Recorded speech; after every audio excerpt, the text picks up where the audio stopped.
Bago natin simulan ng kwento, please like and share the video at huwag na ding kalimutang mag-subscribe.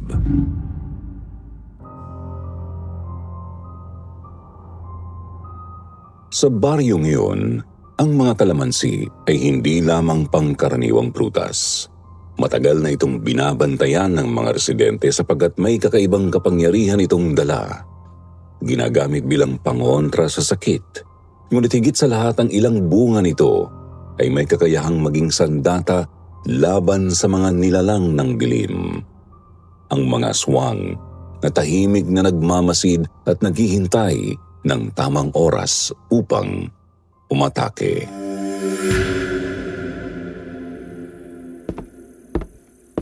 Lolo Ison, bakit ka pumayag na iwan ako dito ni Mami? Ay, naku Kevin. Wala na akong magagawa dyan, iho. Ikaw rin kasi, hindi mo inaasikaso ang pag-aaral mo. Puro kabarkada at alak. Napakabata mo pa para dyan. Pero Lolo, kung sila nga hindi nakatagal dito dahil sa mga aswang, paano pa kaya ako? Anong aswang? Walang aswang dito. Ay nako Lo, narinig ko si Mama at Dad na nag-uusap tungkol sa mga aswang. Sinabi pa ni Dad na muntik na akong hindi lumaki sa tiyan ni Mami. Kung hindi nila ako dinala sa Maynila, baka nga daw hindi na ako nabuhay eh. Mga kwentong barbero lang yon. Hindi lahat ng naririnig mo totoo. Eh di ba, hindi rin lahat ng sumbong sa inyo ni Mami ay totoo? Paano ako mabubuhay dito, Lolo? Hindi ko alam kung sino ang tao at sino ang aswang sa mga taga rito. Masyado ka lang napapraning, iyo. Marami ka na bang mapaglilibangan dito? Kung gusto mo, mag-enroll ka na lang sa malapit na high school. High school? Lo, kolehiyo na ako. Ni wala ngang signal dito. Ay, kolehiyo ka na pala. Pambihira. Hindi man lang sinabi ng nanay mo sa akin. Binata ka na pala talaga. Di ba Lolo, natural lang sa amin na magsaya pagkatapos ng mga oras sa pag-aaral namin. Eh, bakit hindi ka nag-aaral? Nag-aaral naman ako, Lolo. Talaga? Eh, bakit ka bagsak? Lolo naman, hindi ko talaga kaya rito. Tulungan mo kong kumbinsihin sila Mami na sunduin na nila ako rito. O kaya bigyan mo na ako ng pamasahe pa uwi ng Maynila. Sigurado ka ba dyan? Bibigyan kita ng pamasahe. Makakauwi ka kaya ng ligtas? Tinatakot mo ba ako, Lo? Wala namang aswang na bumibiyahe. Bakit? Akala mo ba ang mga aswang palagi lumilipad lang? Lolo, please. Sa Maynila, tapang-tapang mo. Pero dito, sa kwentuhan pa lang ng aswang ay nanginginig ka na. Eh, paano pa kaya kung makakita ka? Ayan o, oo. Naihi ka na yata sa salawaan. Hindi po kaya. Pawis lang yun. Lolo talaga. Sige, isipin ko na lang na malakas kang mamawis. Pero kumilos ka na. Ang baho ng ihi mo. Hindi nga po ako umihi sa salawal. Pero saan po ba ang CR? Gandun sa likod at palikuran dito, iho. Mag-ingat ka't baka may makasalubong ka. Lolo naman eh. Lalo mo akong tinatakot niyan. Hindi ka naman nila kakainin agad. 3 araw ka munang mawawala.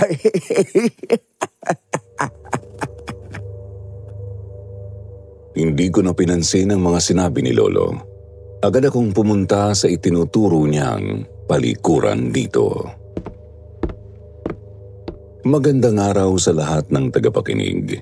Itago niyo na lang ako sa pangalang Kevin. Matagal na akong tagapakinig ng inyong channel at nais kong ibahagi ang aking kakaibang karanasan.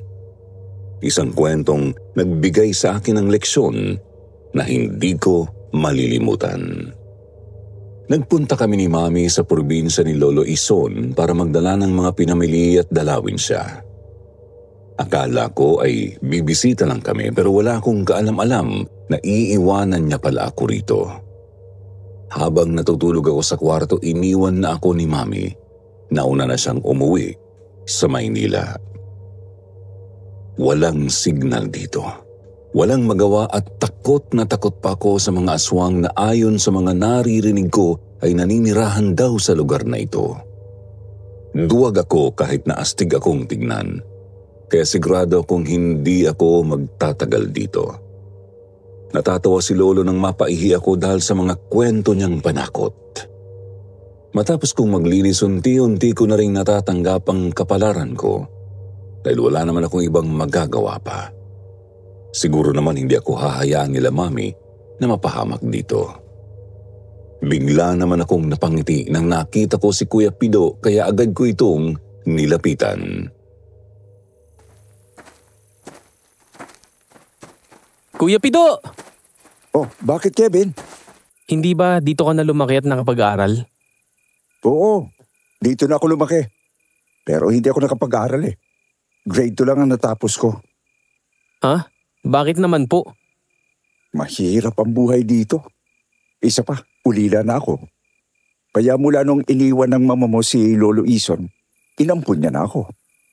Kaya pala. Pero bakit hindi ka pinag-aral ni Lolo? Ang totoo niyan, pinipilit niya ako.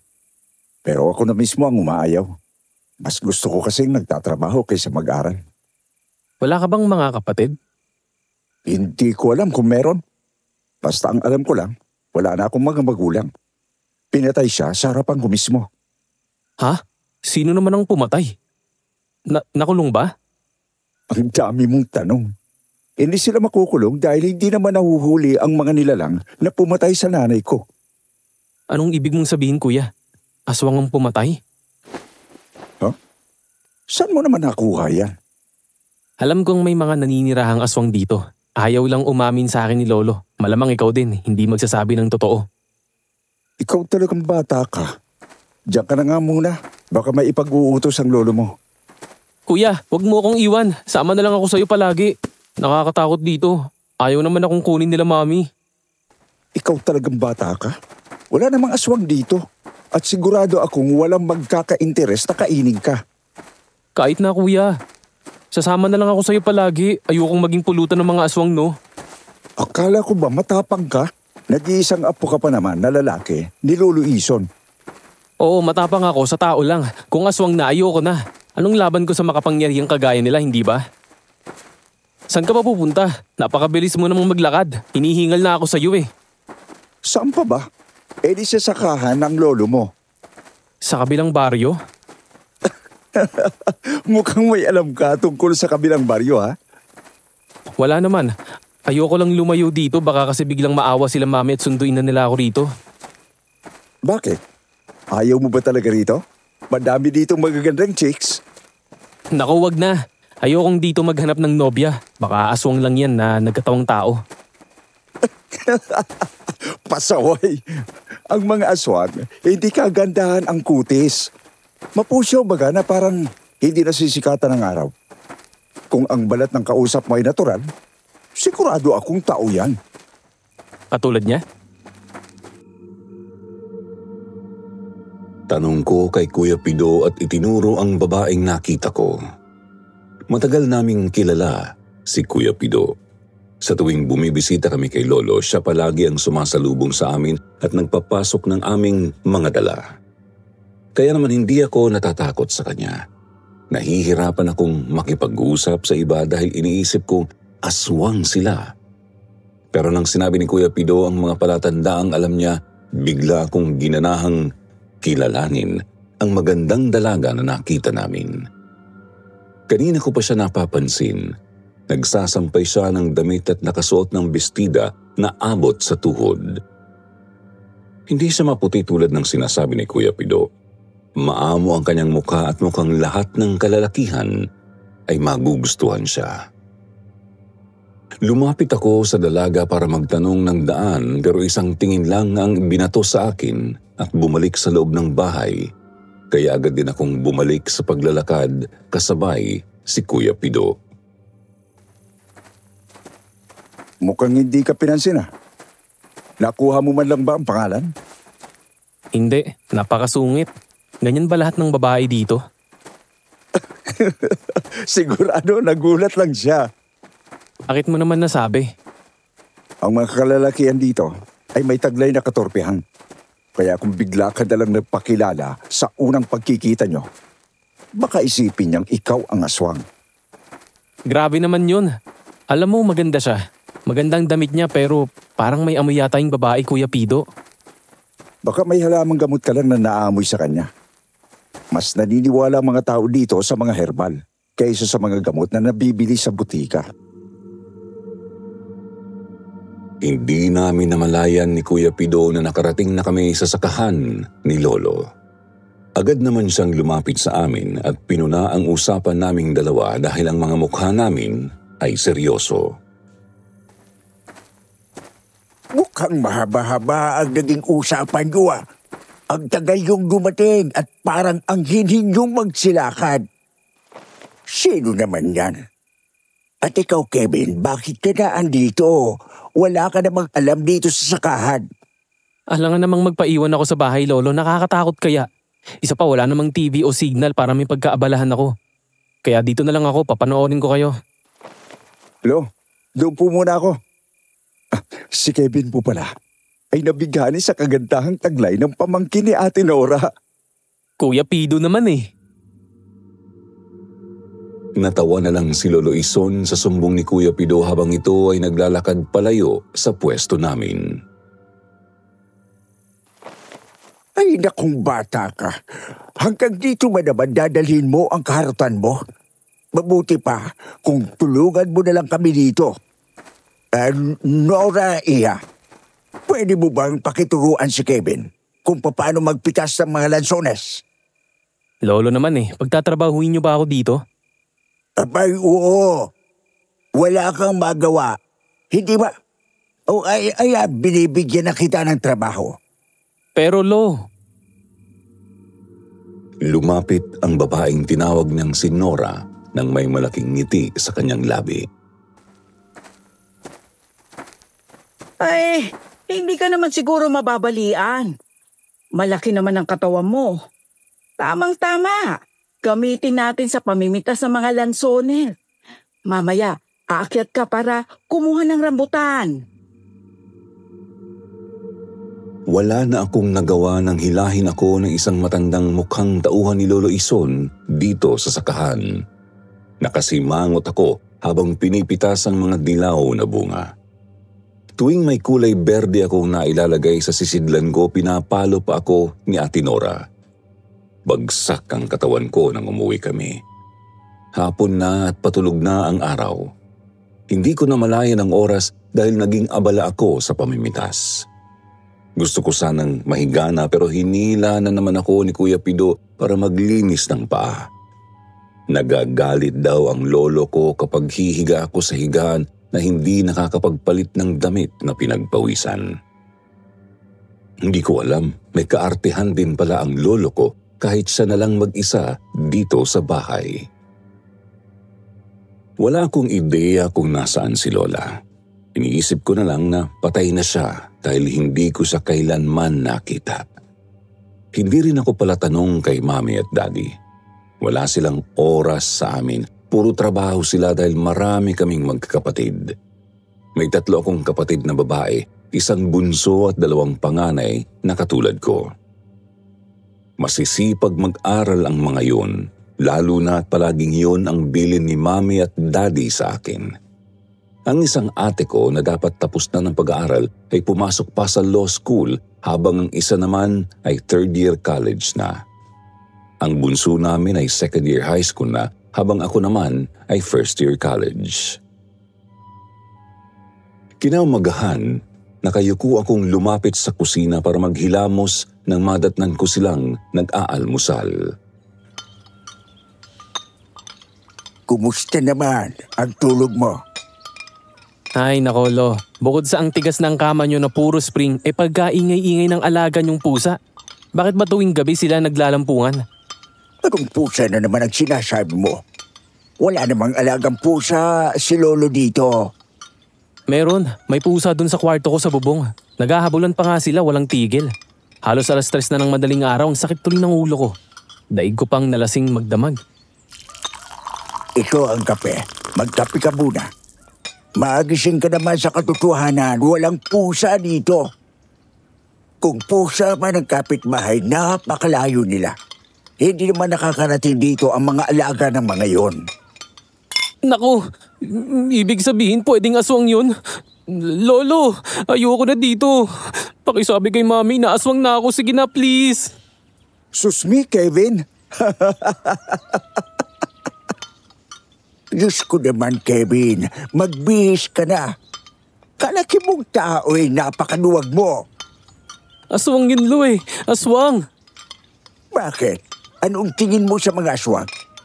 Tao lang din sila. Hindi sila kailangang katakutan. Anong hindi? Kaya nila akong kainin ng buhay, Lo. Habang ako lang kalaban-laban sa kanila. Sa hindi ko maipaliwanag na dahilan, bigla na lang ako naiihi tuwing pag-uusapan ng aswang. Yung takot na nararamdaman ko doon ko ibinubuhos. Hindi naman talaga ako duwag, kaya kong makipagbasag ulo pero sa kapwa ko tao.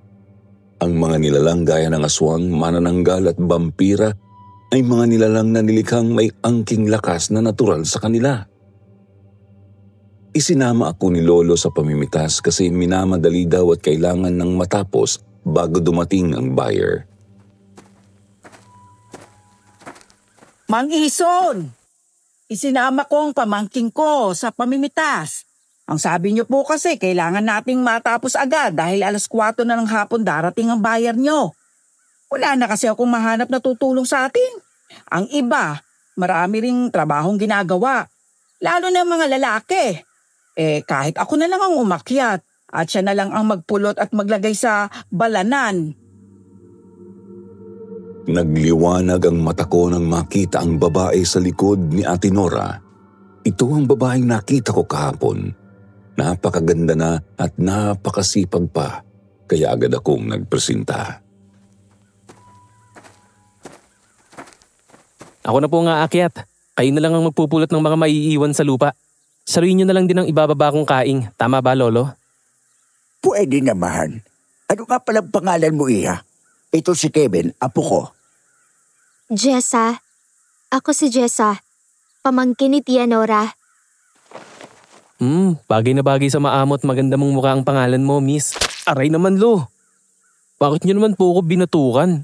Nakikipagkamay lang naman ako eh. Umayos ka, Kevin. Nandito tayo dahil nagmamadali tayong mamitas dahil darating ang buyer. Hindi para pormahan mo ang trabador natin. Diyos ko naman sa'yo. Nakikipagkamay lang naman po ako at pinupuri siya. Hindi naman po siguro masama kung mapansin ko ang taglay niyang kagandahan. Ay, nako, sige na, Jessa. Ikaw na lang ang tumulong kay Kevin. Tulungan mo siya para mapabilis ang trabaho niya. Kung sakaling puro porma lang sa iyo yan, maaari mo siyang sapakin. Sige na, Nora. Salamat sa tulong mo, ha. Maaari na kayong magpatuloy sa pagpitas. Bumalik si Ate Nora sa kanyang mga ginagawa habang si Jessa naman ay tahimik na nakasunod sa akin. Napangiti ako ng malapad nang may maisip na banat para sa kanya. Di ba? Sa huli, sa akin ka din bumagsak. Hindi siya nagsalita kaya nilingon ko siya. Ngumiti naman siya sa akin ng pagkatamis. Kahit hindi masarap sa ilong ang kanyang amoy, natitiis ko naman. Madalang ka ba talagang magsalita? O ayaw mo lang akong kausap? Hindi naman sa ganoon. Hindi lang kami lumaki na nakikipag-usap ng basta-basta sa lalaki. Sa relihiyo namin, bawal ang makisalamuha na lang sa mga lalaki. Lalo na yung mga kakikilala pa lang namin. Ganon? May ganon palang relihiyon? Oo, nung lumalaki kami. Pero wala na ngayon. Patay na kasi ang mga magulang ko. Kaya kay Tia Nora ako ngayon nakatira. Ganun ba? Sasabihin ko sana na mabuti ka pa nag-iisang anak. Pero mukhang malungkot ka kasi mag-isa ka lang bukod sa tiya mo. Totoo naman. Bakit ikaw? Ilan ba kayong magkakapatid? Ay, interesado na siya sa akin. Sira, hindi sa ganoon. Siyempre, kinakausap mo ko at apo ka ng amo ko. Kaya kailangan kitang pakisamahan. Kung ayaw mo, ayos lang naman sa akin. Mas maganda namang nagtatrabaho habang may kausap. Malilibang ka na lang at lilibas ang oras na hindi mo inaasahan. Tama ka naman dyan. Ito ba ang unang beses mong tumulong dito? Hindi. Palagi na kaming kinukuha ng lolo mo para magpitas. Wag lang talaga doon sa kalamansian niya. Ha? May iba pa bang sakahan si Lolo? Oo, doon sa Karatig baryo natin. Kaso ayaw namin pumunta doon. Bakit? Anong meron doon? Basta. Mahirap ipaliwanag pero ayaw naming lumalayo dito. Ganun ba? Ang alam ko nga merong sakahan doon si Lolo. Hindi ko akalain na ganoon pala kalawak ang sakahan ng pamilya namin dito. Hindi rin kasi nababanggit ng mami ko. Isa pa, halos ayaw din nilang tumagal dito tuwing bumibisita na parang mayroon silang tinatatakutan na bagay na hindi ko mawari kung ano. Mabilis namin natapos ang pagpipitas. Naramdaman ko na lang ang pagod ko nang maupo kami sa damuhan ni Jessa. Sobrang nalibang kasi ako habang kausap siya na nagtatrabaho dito sa bukid. Gusto ko sanang umuwi nang ayain ako ni Jessa sa malapit na sapa. Malinis ang sapa na yun at mukhang doon nga siya naglalaba. Masarap kausap si Jessa, hindi mo mamamalaya ng oras.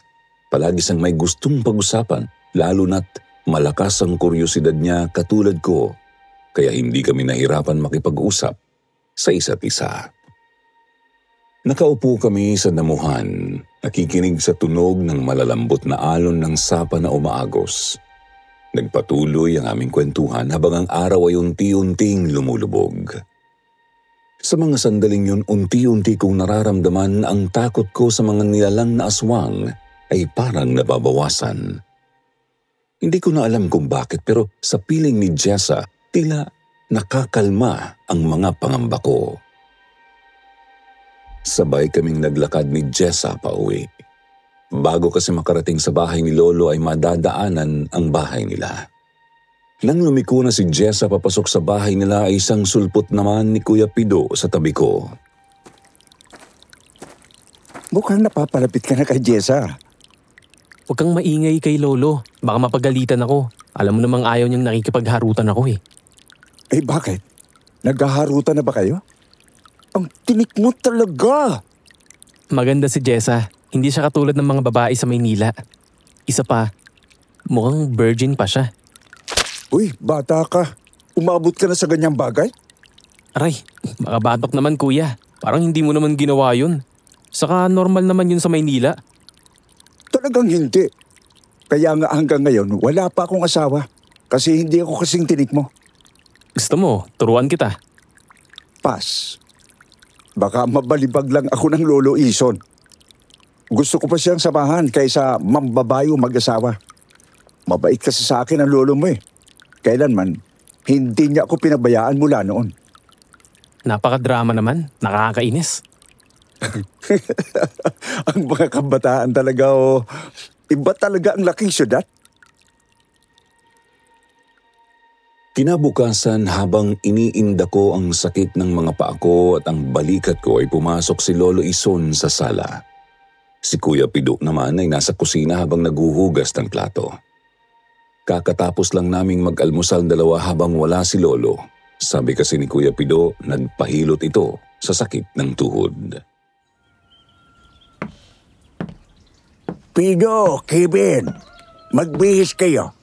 Tayo ay mamimitaas ng kalamansi sa kabilang baryo.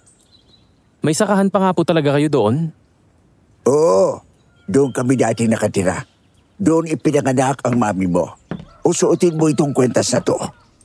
Ha? Para saan po ba to? Ano po ito? Suotin mo na lang. O ang gulok, ilagay mo sa iyong baywang. Ano ba naman yan, Lo? Parang sasabak naman tayo sa gera nito. Parang gano'n na nga. Binibiro ka lang yan. Dalian mo dyan. Hindi ko maintindihan si Lolo pero sumunod na lang ako. Kahit nagtataka pa rin ako.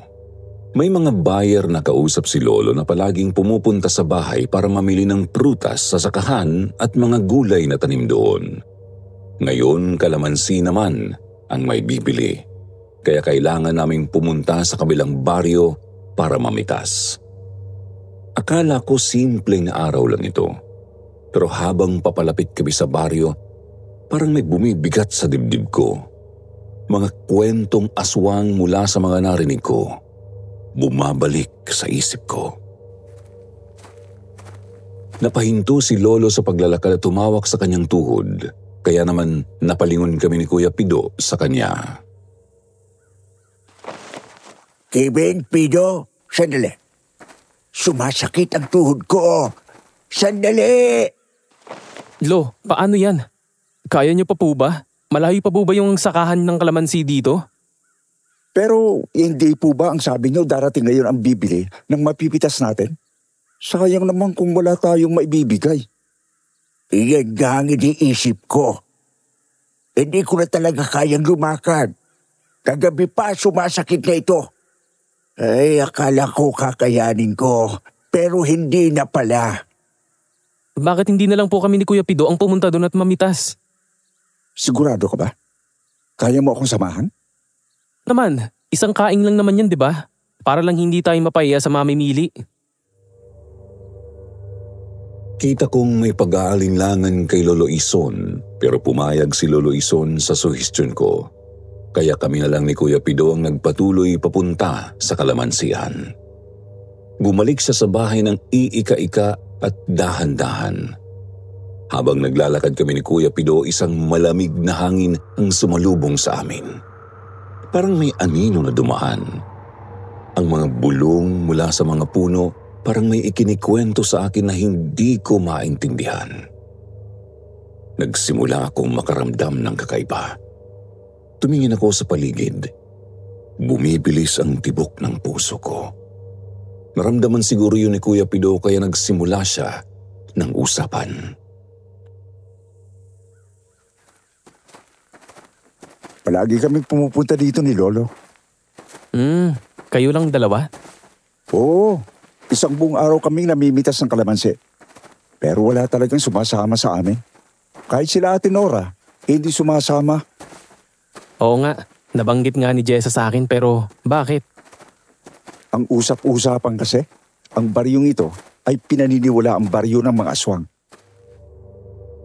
Hindi ko alam kung seryoso si Kuya Pido o nagpapatawa lang siya pero biglang nadulas si Kuya Pido at nahulog siya. Ay tanga! Kuya!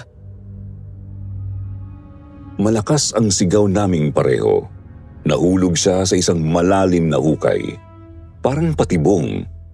Hindi ko na maabot ang kamay niya. Nakatingin ako sa kanya at hindi ko alam ang gagawin. Halos hindi ako makagalaw sa pagkagulat. Kuya Pido! Anong gagawin ko? Kumuha ka ng kahoy! Dalian mo! Saan? Wala akong makita dito, kuya. Subukan mo na lang kaya hawakan ng kamay ko para mahila kita paakyat. Hindi maaari. Mas malaki ang katawan ko at di hamak na mas malakas ako sa'yo. Kaya kung hahawak ako sa'yo, siguradong malalaglag ka din dito kasama ako. Alam mo, umanap ka na lang ng kahit anong pwedeng mahawakan dyan. Umikot ako sa paligid. Naghahanap ng kahoy na pwede kong gamitin pero wala akong makita.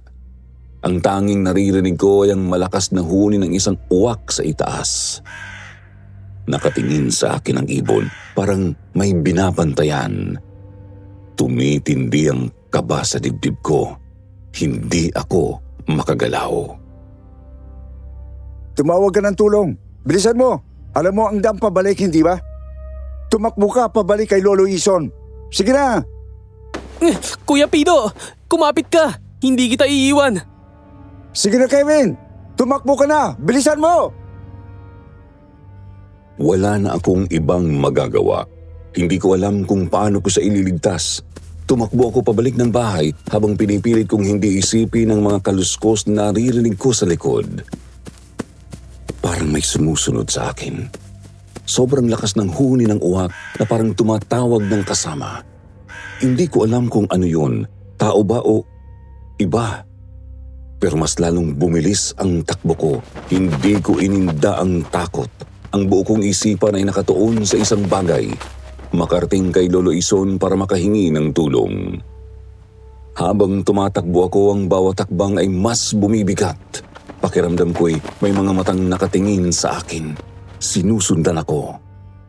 Hingal na hingal ako nang makarating sa labas ng pinto at saktong nakaupo doon si Lolo habang nagkakayas ng kawayan. Kevin, anong nangyari sa'yo? Bakit hingal na hingal ka? May humahabol ba sa inyo? Nasaan si Pino? Nahulog po. Ano? Anong nahulog? Nahulog sa puno ng kalamansi? Uminom ka nga muna ng tubig. Diyos ko kang bata ka. Nalaglag ka ba sa ilog? At basang-basa ang pantalon mo? Mabilis kong tinungga ang basong inabot sa akin ni Lolo Ison.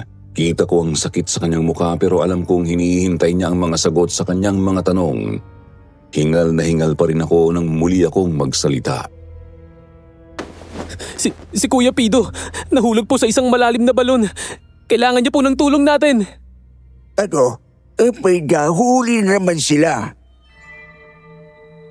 Hindi ko pinansin kung anong sinabi ni Lolo dahil mas nakatuon ako sa paghanap ng lubid para maiahon namin si Kuya Pido mula sa balon. Tara na, Lo. Kailangan na nating maialis si Kuya Pido sa balon na yun. Mapapahama ka lang kung babalik ka doon. Wala na tayong magagawa. Hindi na natin siya maabutan. Ano po? Anong ibig niyong sabihin? Ipababayaan na lang natin si Kuya Pido na mamatay doon? Lo, si Kuya Pido yun. Maiging huwag ka nang bumalik kaysa parehong buhay ninyo ang manganib. Lo, nahulog lang po siya sa isang balon. Anong panganib ang sinasabi niyo? Tutulungan lang natin siyang makaahon doon. Kung ayaw niyo, ako na lang. Pahingi po ng lubid na maaaring itali sa puno para makahawak siya. Sa tingin mo ba talaga, isang simpleng balon lang yon? Lolo, ano po bang meron sa balon na yun? Halika na po, tulungan na natin si Kuya Pido. Pumasok ka na sa kwarto mo, maligo ka at huminahon ka. Ano? Hahayaan na lang natin si Kuya Pido sa balon na yun. Lo, siya ang kasama niyo ng matagal sa panahon. Hindi niyo siya pwedeng pabayaan. Napaupo ako dahil sa halo-halong emosyon. Nanghihina ako habang umiiyak. Hindi ko maintindihan kung bakit hahayaan namin si Kuya Pido doon at bakit tila kampante lang si Lolo. Pakiramdam ko may tinatago ang balon na yon. Hindi ako nakatulog buong gabi. Patuloy na bumabalik sa isip ko ang mukha ni Kuya Pido, ang takot sa kanyang mga mata at ang mga salitang binitiwan ni Lolo Ison na hindi ko maintindihan pero ramdam kong may mabigat na kahulugan.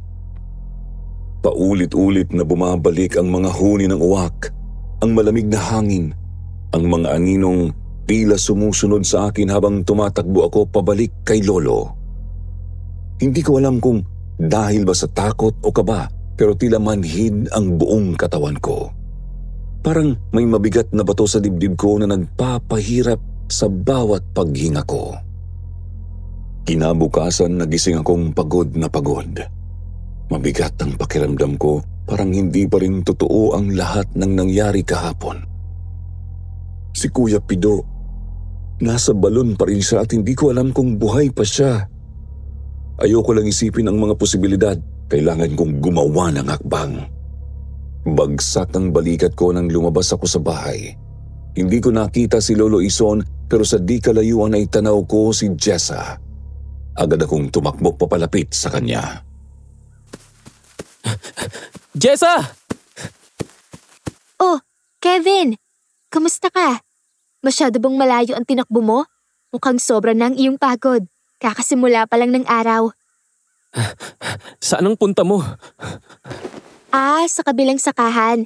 Iyong karatig na sakahan ng lolo mo ay nagpapitas din, kaya tinanggap ni Tia Nora. Gusto ko sanang tumulong dahil madami daw gagawin. 3:00 pa lang kasi umalis na siya. Ha? May gagawin ka palang importante. Pasensya na. Bakit? May ipapagawa ba si Lolo Ison?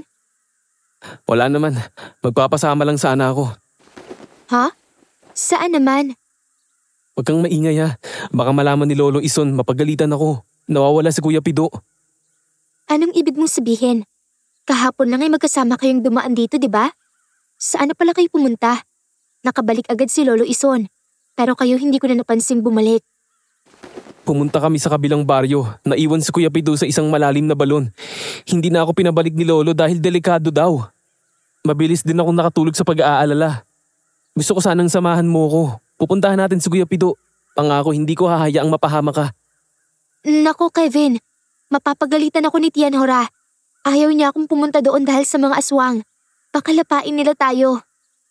Puprotektahan kita. Ito, kwintas ito na binigay ni Lolo. Sigurado akong pangontra ito. Isusuot ko sa'yo. Sige na, samahan mo lang ako. Hindi mo na kailangan ibigay sa akin yan. Bigay sa'yo ng lolo mo yan eh. Mukhang hindi kita mapipigilan. Kaya sige, sasamahan kita. Pero kailangan natin maghanda. Salamat, Jessa. Hindi ko talaga alam kung sino ang maaaring sumama sa akin. Magdala tayo ng lubid. Siguradong nandoon pa si Kuya Pido. Hindi niya makakayanan umakyat. Sige, umuwi ka muna. Magdala ka ng kailangan mo.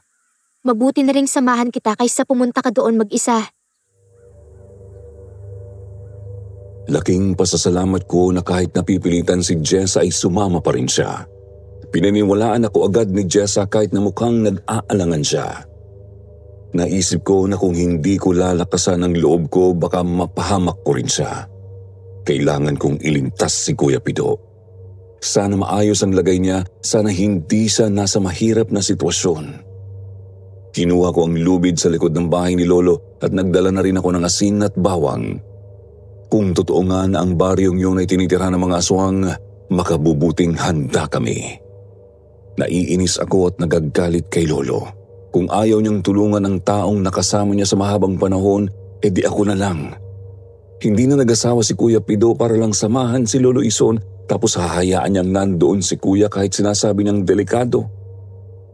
Hindi ko alam kung ano ang rason ni Lolo pero naniniwala akong walang sapat na dahilan para hayaang mapahamak ang taong mahalaga sa iyo. Pagdating namin ni Jessa sa lugar, naguguluhan ako. Wala ang balon na sinasabi kong pinaghulugan ni Kuya Pido.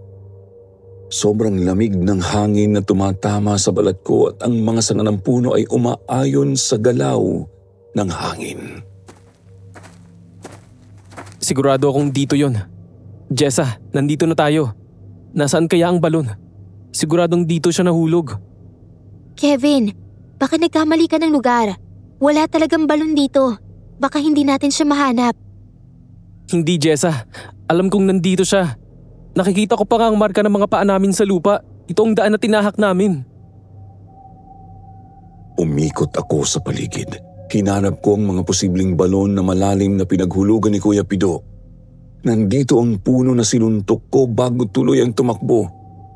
Hindi ko alam kung bakit nawala yun bigla. Habang patuloy ako sa paghahanap, nakita ko ang pangamba sa mata ni Jessa. Halatang natatakot siya at hindi na gusto ang nangyayari. Kahit sino naman ay matatakot kung biglang nawala ang bagay na akala mo ay nandyan. Kevin, baka kailangan na natin bumalik. Wala talagang balon dito. Kailangan nating isaalang-alang ang ating kaligtasan. Maaari tayong maghanap pa. Baka may ibang paraan para makita natin. Baka natapunan lang o may kailangan apakan bago bumukas ang balon na yun. Alam kong nakakaramdam na din ng takot si Jessa dahil sa napakalamig na hangin. Ngunit habang pinagmamasdan ko ang paligid, lalong tumitindi ang takot na nag-aalab sa aking dibdib. Para bang may ibang puwersa na nag-uudyok sa akin na huminto na ipaalala sa akin na hindi ligtas ang lugar na ito. Bagsak ang balikat ko nang makauwi kami sa bahay. Agad bumalik si Jessa sa kanila at baka kasi daw hanapin na siya ng kanyang tiya Nora.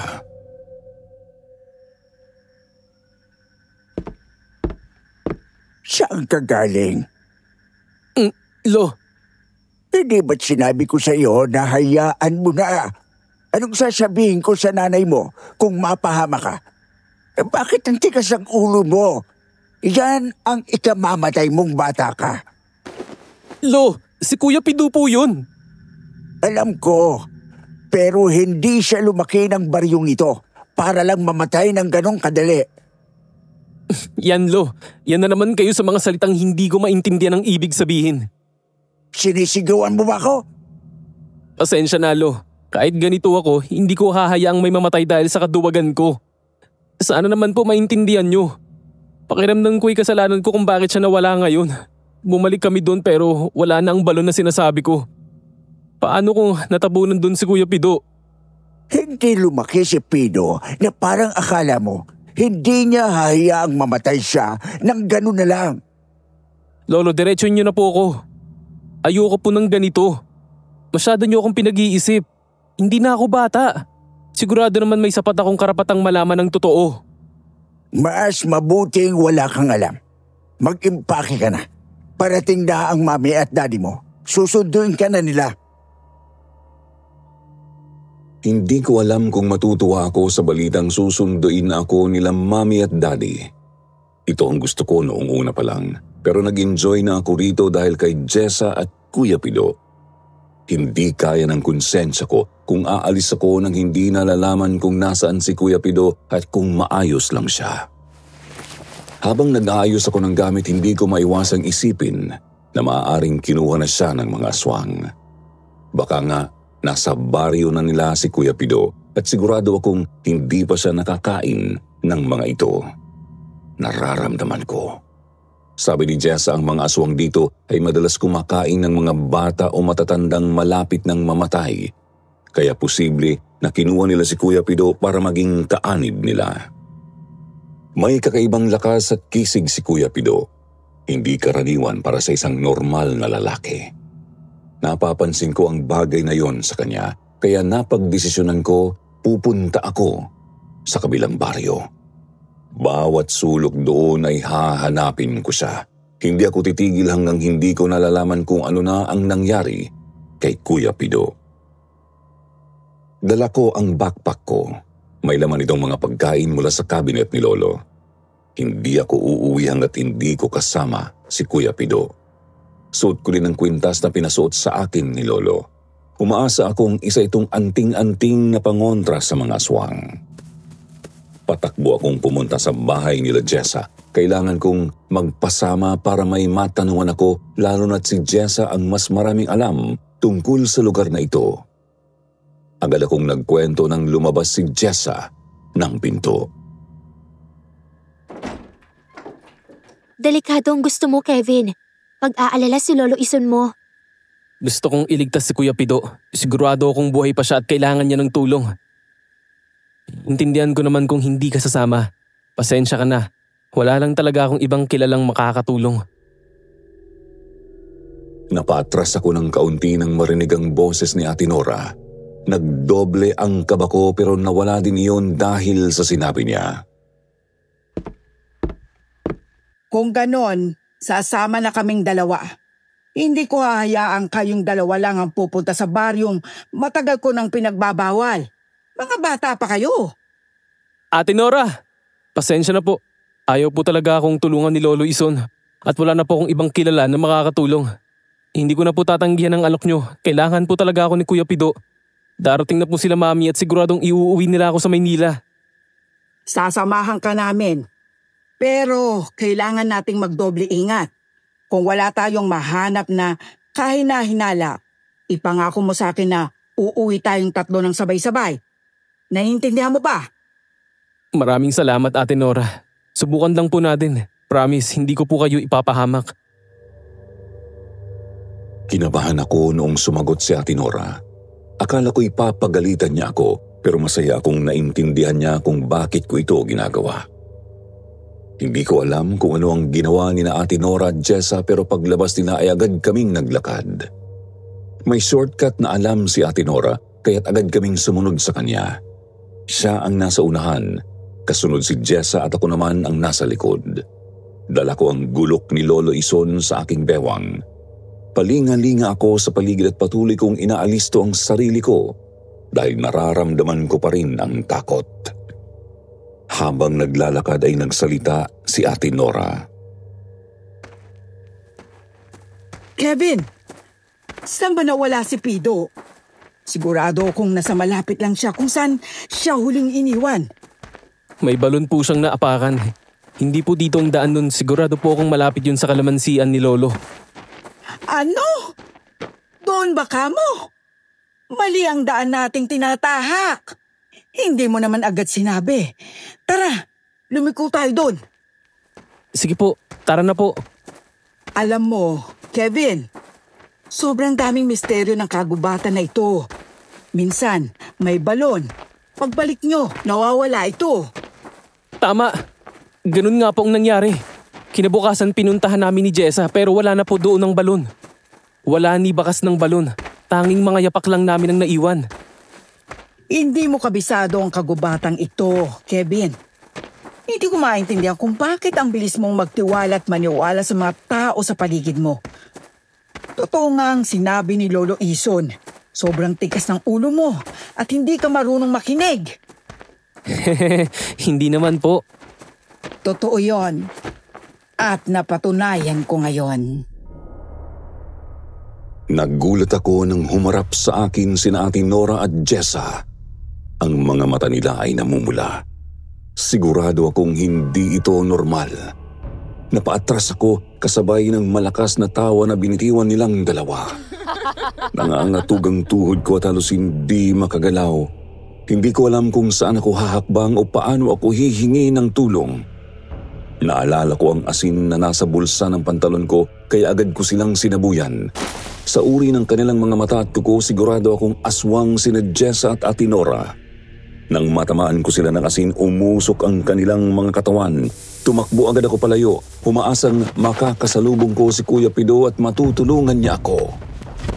Habang tumatakbo, naramdaman ko ang mabilis na bagay na papalapit sa akin.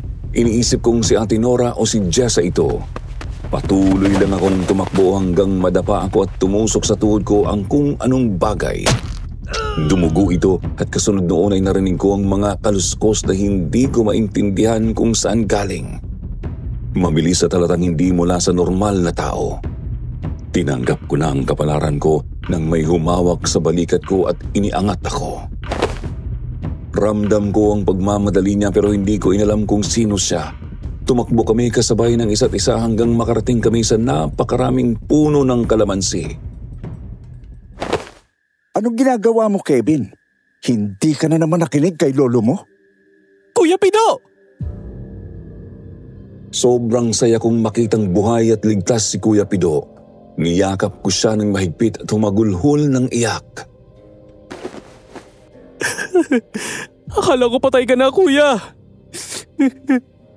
Ay nakong bata ka. Hindi ka ba sinabihan ng lolo Ison mo? Huwag akong hanapin? Sigurado akong sinabihan ka, sadyang matigas lang ang ulo mo, kaya na andito ka. Akala ko ba duwag ka?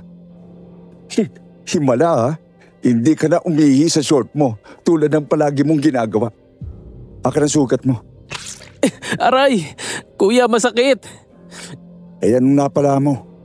Ayaw mo kasing makinig eh. Kuya, si Jessa, si Ate Nora. Aswang sila at sila ang humahabol sa akin. Ano? Paano mong nalaman yan? Sila kasi ang sinama ko para maghanap sa'yo. Hindi ko naman alam. Wala naman silang pinakitang senyales na aswang sila. Hindi ba sinabi mo sa akin paano makikilala ang isang aswang? Diyos po, sana hindi ka na nagpasama kay Jessa. Hindi ko naman alam na may lahi pala sila ng aswang. Kahit na, aswang o hindi si Jessa, sana hindi mo sinama dahil babae pa din siya. Paano kung hindi siya aswang? Eh di napahama kayo pareho. Bakit kasi hindi ka nakikinig? Pinunasan ko ang luha sa aking mga mata habang nakikinig kay Kuya Pido. Ramdam ko ang kanyang galit, pero mas nangingibabaw ang kaba at takot dahil sa nangyari. Pasensya na, kuya. Hindi ko talaga alam. Ayaw akong tulungan ni Lolo kaya pumunta na ako kay Jessa. Akala ko matutulungan nila ako. Alam mo naman ang mga kwento niya tungkol sa lugar na ito at sa mga aswang. Hindi ito biro. At saka, hindi mo ba napansin ang mga kakaibang kilos nila bago ka sumama? Wala nga, kuya. Parang normal lang sila. Pero nung nasa gitna na kami ng kagubatan, bigla na lang silang nagbago. Yung mga mata nila, kuya, nag-iiba. Tapos yung mga kuko nila lumalabas. Sa sobrang takot ko kaya binuhos ko sa kanila yung asin na dala ko. Buti na lang mabilis ako nakatakas. Swerte mo't dala mo ang asin. Pero tandaan mo, Kevin, hindi lahat ng aswang madaling makita. Madalas ang mga kagaya ni Jessa at Nora nagtatago sa anyo ng normal na tao para hindi sila mahalata. Kaya nga laging sinasabi ni Lolo, huwag kang basta-basta magtitiwala kahit kanino, lalo na dito sa lugar na ito. Pero hindi naman ako matahimik kung anong nangyari sa'yo, kuya. Ayaw ko sanang magkamali ulit pero bakit kanila gustong patayin? Bakit hinahanap ka nila? Mahaba ang kwento, Kevin. Pero isang bagay ang sigurado. Gusto nilang makuha ang anting-anting ni Lolo. Nasa sayo ngayon. Kaya sila nagpunta dito at kaya dapat tayong umalis dito bago nila tayo maabutan. Kuya, hindi ba mas mabuting labanan natin sila? Dala mo ang gulok ni Lolo at ako may anting-anting naman ako.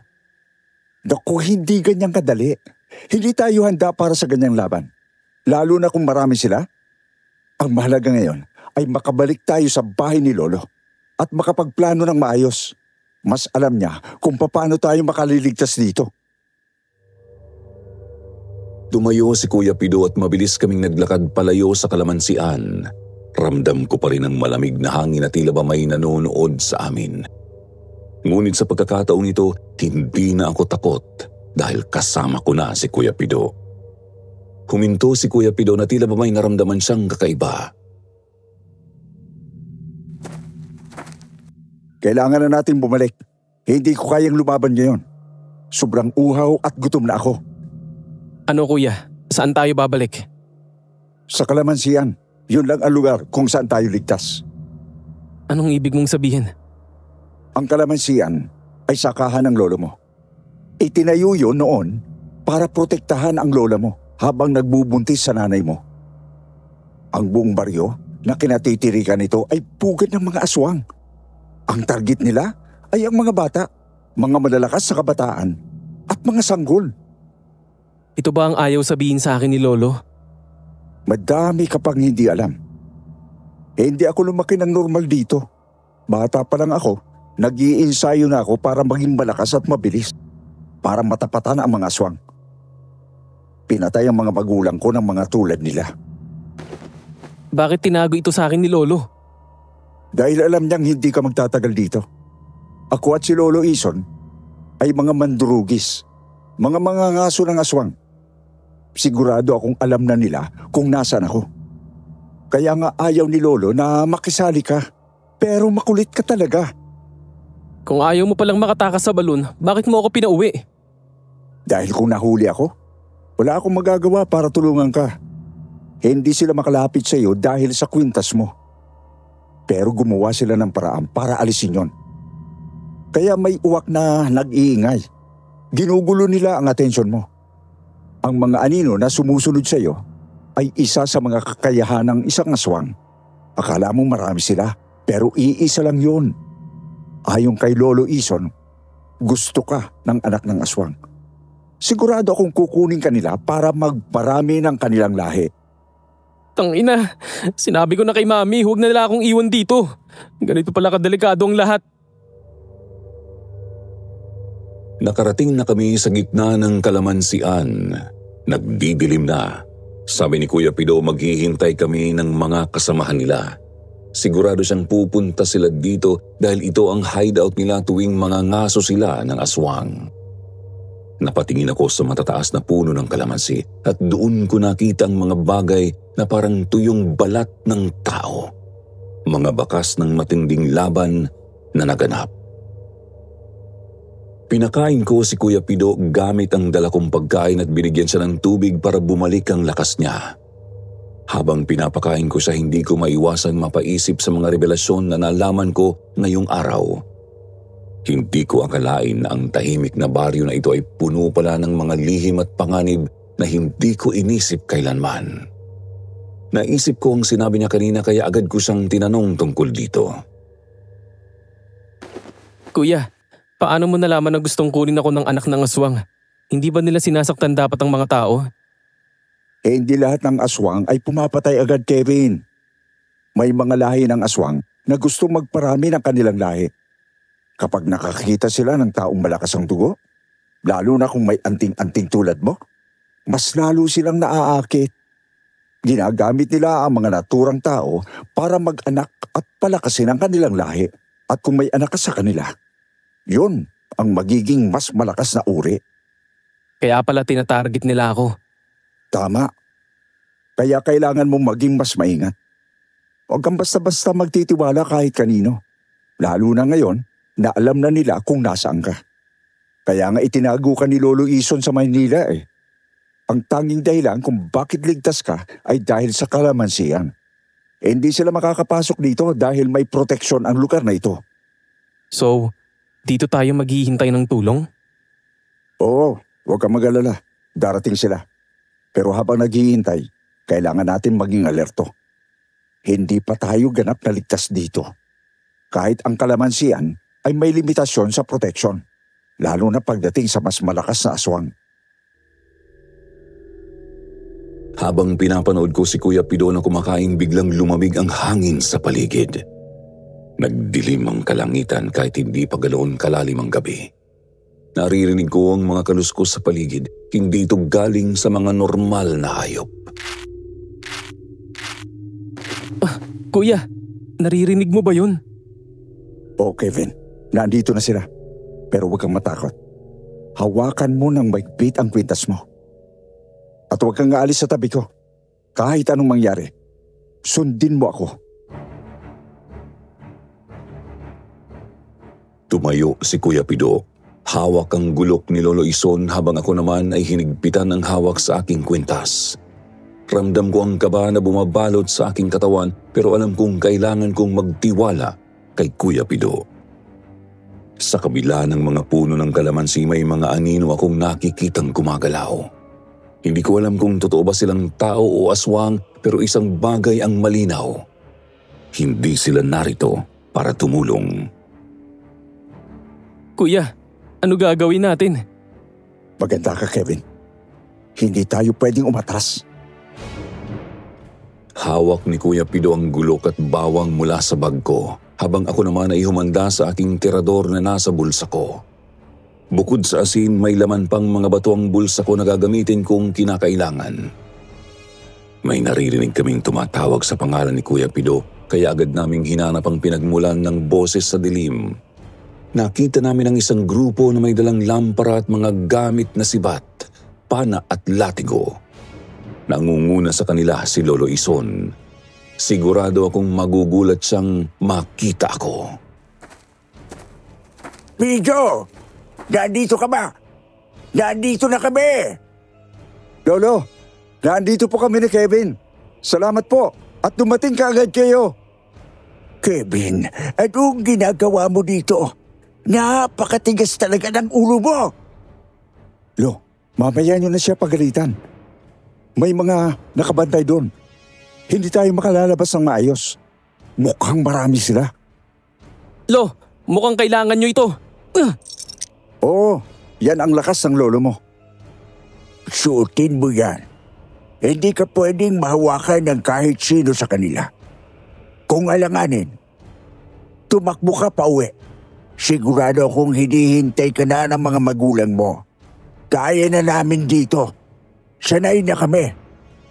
Kung ganun, Lo, sa inyo na tong kwintas kung tatakbo lang ako. Pero kung hahayaan nyo akong lumaban, gagamitin ko itong anting-anting nyo. Hindi yan anting-anting. Mutya yan. Pamana sa ating angkan. Sige po, lalaban tayo. Uuwi tayong magkakasama. Hindi ko na pinansin ang kaba. Alam kong hindi ito basta laban ng lakas. Kailangan ng tapang. Tumitindi ang mga kaluskos sa paligid. Ang mga anino sa mga puno ng kalamansi ay lumalapit. Hindi ako sanay sa ganito pero hindi ko pwedeng iwan sina Kuya Pido at Lolo Ison. Kailangan kong lumaban para sa kanila at sa mutya na iniingatan. Bago pa man kami magsimula, biglang lumitaw ang mga aswang mula sa dilim. Pulang-pula ang mga mata, mukhang walang kaluluwa. Hinanda ko ang sarili ko. Hindi ko alam ang tawag sa mga patalim ng mga kasama ni na Lolo at Kuya Pido. May mga latigo silang mahaba, parang gawa sa buntot ng hayop. Nakasabit ang bawang sa leeg nila at may mga palaso rin. Ang iba'y nasa unahan, ang iba'y nasa likod, parang mga bodyguard. Habang papalabas kami ng kalamansian, unti-unting lumiliwanag ang paligid.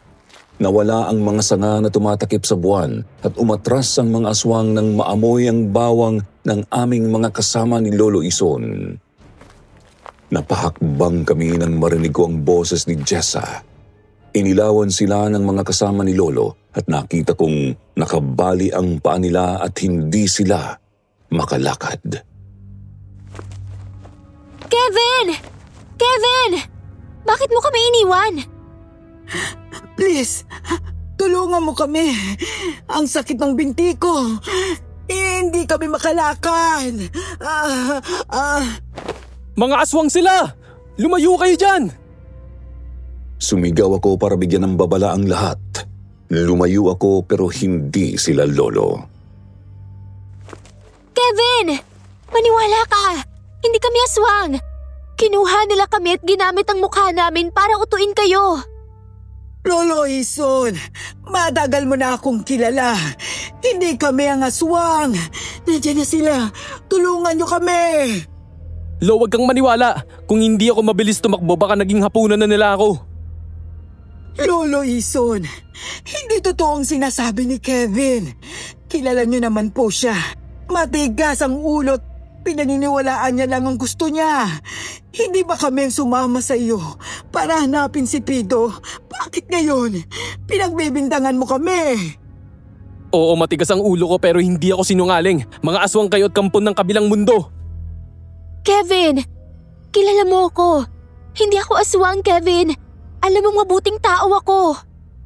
Hindi, kinuha mo lang ang loob ko para maging kasapi nyo at magparami. Hindi totoo yan. Lolo Ison, maniwala ka po sa amin. Kailangan po namin ng tulong niyo sa ngayon. Ang pa ko, kailangan ko na pong gumaling. Nagmamakaawa si Ate Nora kay Lolo Ison. Mukhang naniniwala si Lolo dahil inilahad niya ang kamay niya. Kevin, huwag mong hahawakan. Kami na ang bahala. Lo, delikado po ang gusto nyo. Binalaan ako ni Kuya Pido at Lolo Ison. Marahil dahil nasa akin ang mutya na kailangan kong ingatan. Unti-unti inabot ni Lolo Ison ang kanyang kamay kay Ate Nora. Kitang-kita sa mukha niya ang tiwala. Wala akong magawa dahil matagal na silang magkakilala. Sila palagi ang magkasama, kaya tiwala ako na magkakilala talaga sila. Pero nang mahawakan ni Ate Nora at Jess ang mga kamay ni na Lolo Ison at Kuya Pido, bigla nila itong hinatak. Nagulat kami at naging alerto ang mga kasama naming mandirigma. Biglang lumitaw ang mga aswang na kasama ni na Ate Nora at Jessa. Nagsimula ang labanan pero ako'y nanginginig. Hindi ko maalis ang tingin ko kina Lolo Ison at Kuya Pido. Nasa liig nila ang mahabang kuko ni na Nora at Jessa. Nasaan ang mutya? Wala sa akin. Hindi ko hawak ang mutya. Kahit patayin mo pa ako. Tia! Nasa leeg ni Kevin ang mutya! Ang tagal na namin hinihintay ang mutya na yan. Sapo mo lang pala ibibigay. Ibigay mo ng kwintas, Kevin! Akin na yan! Hindi yan para sa inyo! Wag! Tumakas ka na! Matanda na ako. Hindi mo na ako kailangan iligtas. Sige na, Kevin. Iligtas mo na ang mutya at ang sarili mo. Mas malaking kapahamakan ang mangyayari kung mapupunta sa kanila ang mutya. Hindi ko alam ang gagawin ko. Tinitingnan ko silang lahat. Si Lolo Ison, si Kuya Pido, si Nora at si Jessa. Nabasa ko sa mga mata ni Lolo Ison ng katotohanang handa siyang magsakripisyo para mailigtas ko ang kwintas. Hinuhubad ko na ang kwintas habang patuloy ang pagkukumbinsi nila. Si Lolo at Kuya Pido ay pinapaalis ako pero sina Jessa at Nora hinihingi sa akin ang kwintas kapalit ng buhay nila. Huwag! Hindi ang pag-aari ng kahit sino. Ang kwintas na yan ay pumoprotekta sa baryong ito. Hindi lang sa akin, kundi pati na rin sa kalamansiyang ito. Maraming beses na nilang sinubukang sunugin ito, pero hindi sila nagtagumpay. Hindi ko pwedeng isaalang-alang ang buhay nyo para lang sa bagay na ito, Lo. Mas mahalaga kayo kaysa sa kwintas na to. Tama yan, Kevin. Ibigay mo na sa akin. Tumawa pa ng malakas si Ate Nora. Tumingin ako kay Lolo Ison at kay Kuya Pido. Si Lolo Ison ay sobrang hina na para labanan si Ate Nora kahit alam kong may sapat siyang kaalaman. Si Kuya Pido naman hindi makakilos ng buo dahil inaalala niya si Lolo at ako. Mabilis kong hinubad ang mutya at isinabit ito kay Lolo Ison. Nataranta si Ate Nora. Ang kanyang isang kamay ay nakahawak kay Lolo habang ang isa ay nakatapat sa lieg nito. Kung ibibigay ko ang mutya, lalo kaming magiging dihado. kaya ibinigay ko agad kay Lolo ang mutya, ang pinagmumulan ng lakas niya. Sinipa ni Kuya Pido si Jessa nang maisabit ko ang kwintas kay Lolo. Agad naman itong hinawakan ni Lolo at may kung anong ilaw mula dito ang nagbigay lakas kay Lolo Ison. Isang malakas na suntok sa sikmura ang binitawan niya. Kasunod noon ang mga aswang na sumalakay sa buong grupo ng manunugis. Patuloy ang kaguluhan sa paligid. Ang lakas ng hanging dala ng mga aswang ay tila nagtutulak ng mga bagay sa mukha ko. Mabilis na nahugot ni Lolo Ison ng malaking lighter mula sa kanyang bulsa. Nakita ko ang takot sa mga mukha ng aswang. Takot pala sila sa apoy. Napatigil ako. Parang bumagal ang oras habang nakikita kong naghahanda si Lolo Ison na gamitin ang lighter. Alam kong hindi ito ang huling depensa laban sa mga aswang. Nagkatinginan kami ni Kuya Pido. Wala na kaming oras para magduda. Muli siyang umatake habang ako ay nag-aalangan. Huwag mo subukan, Lolo. Hindi mo kami matatalo ng ganong kadali. Hinawakan ko ang balikat ni Kuya Pido. Sinusubukang pigilan ang takot. Biglang sumiklab ang apoy mula sa lighter ni Lolo Ison at nagsimulang humiyaw ang mga aswang sa paligid. Kevin, kumilos ka. Huwag ka na matakot. Hinataw ni Kuya Pido ang isa sa mga aswang. Mabilis na pumulupot ang latigo sa lieg nito. Isang malakas na hatak at bumagsak ang aswang. Kumikislot habang nasusunog. Sumugod si Kuya Pido. Hinampas ng latigo ang mga sumasalakay pa at isa-isang bumabagsak ang mga kalaban habang kumakalat ang apoy. Kuya, huwag mo kong iiwan! Nasabi ko kay Kuya Pido dahil wala akong alam kung paano lumaban kung may susugod sa akin na aswang. Sa gitna ng kaguluhan lumapit si Jessa. Ang mga kuko niyang parang matutulis na espada ay itinutok sa akin. Tumalon siya. Mabilis ang kilos pero nakaiwas ako. Nagtago ako sa likod ng puno. Narinig ko ang malakas na hampas ng latigo ni Kuya Pido at tumama ito sa likod ni Jessa at sumabog ang apoy. Sa bawat hampas ng latigong iyon ay umaapoy sila. Napasigaw si Jessa at tumilapon siya pabalik. Kevin, tumakbo ka! Hindi mo pa kaya makipaglaban sa kanila! Bago pa ako makatakbo, biglang sumalakay si Atenora mula sa likuran ni Lolo Ison. Lumabas ang matutulis niyang pangil at sinugod si Lolo.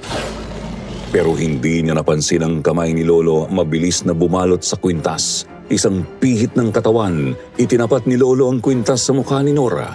Agad siyang umurong, nasusunog ang balat mula sa liwanag ng mutya. Ang mutya! Kailangan ko yan! Ngunit ang mutya ay parang may kinikilala dahil nang mahawakan ito ni Ate Nora sa anyong aswang ay nasunog siya. Hindi siya nakaporma nang biglang sumugod ang isang mandirigma. Hinampas siya sa likod ng palaso.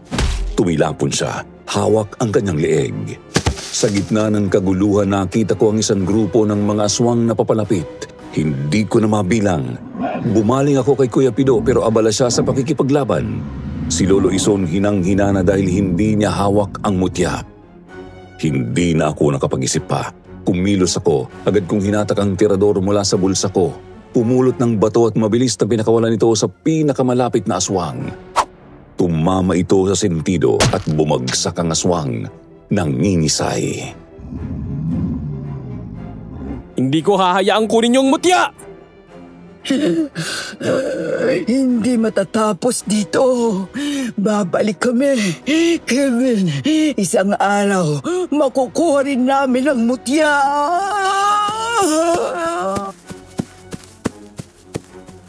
Unti-unting naglaho ang mga aswang. Ang ilan ay nagliliyab sa apoy at ang iba ay umatras papalayo sa kalamansian. Nanginginig pa rin ang tuhod ko.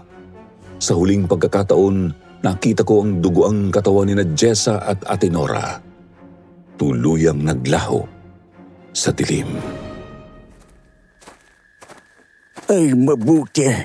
Natapos din. Habang humihinga ako ng malalim, napatingin ako sa mutya na nasa kamay ni Lolo Ison. Alam kong malaki ang papel ng mutya hindi lang para sa amin kundi para sa buong baryo. Nagtipon-tipon ang mga mandurugis. May mga sugat sila pero hindi nila iniinda. Isang halo ng respeto at tapang ang bumalot sa akin. Iba ang lakas at kasanayan ng mga mandurugis. Hindi lang sila mandirigma, may likas silang talino sa pakikipaglaban. Tumayo ako sa tabi ni Lolo Ison.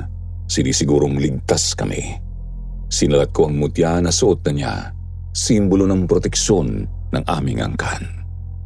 Ayon sa mga kwento, ito'y hindi lang basta alahas. May kapangyarihan itong palakasin ang nagdadala nito at ang kanilang dugo.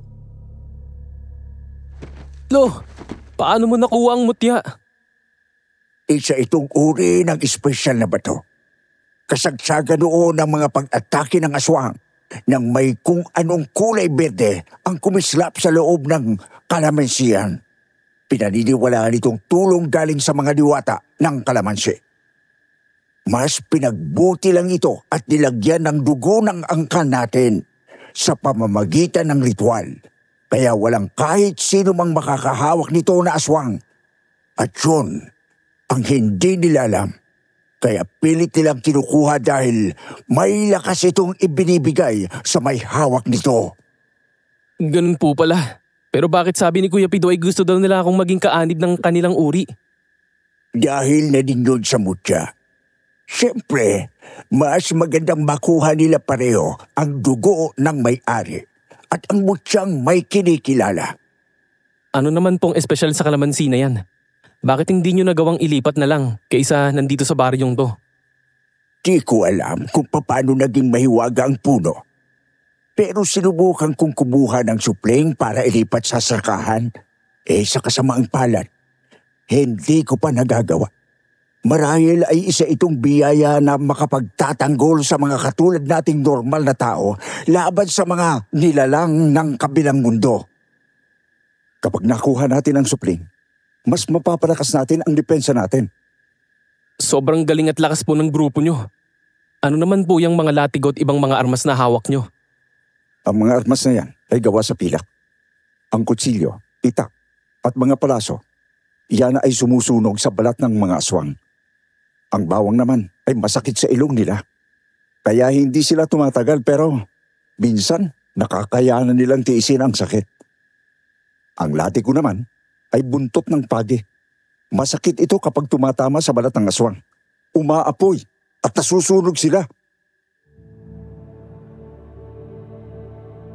Habang patuloy ang usapan, ramdam ko ang determinasyon sa mga mata ng bawat isa.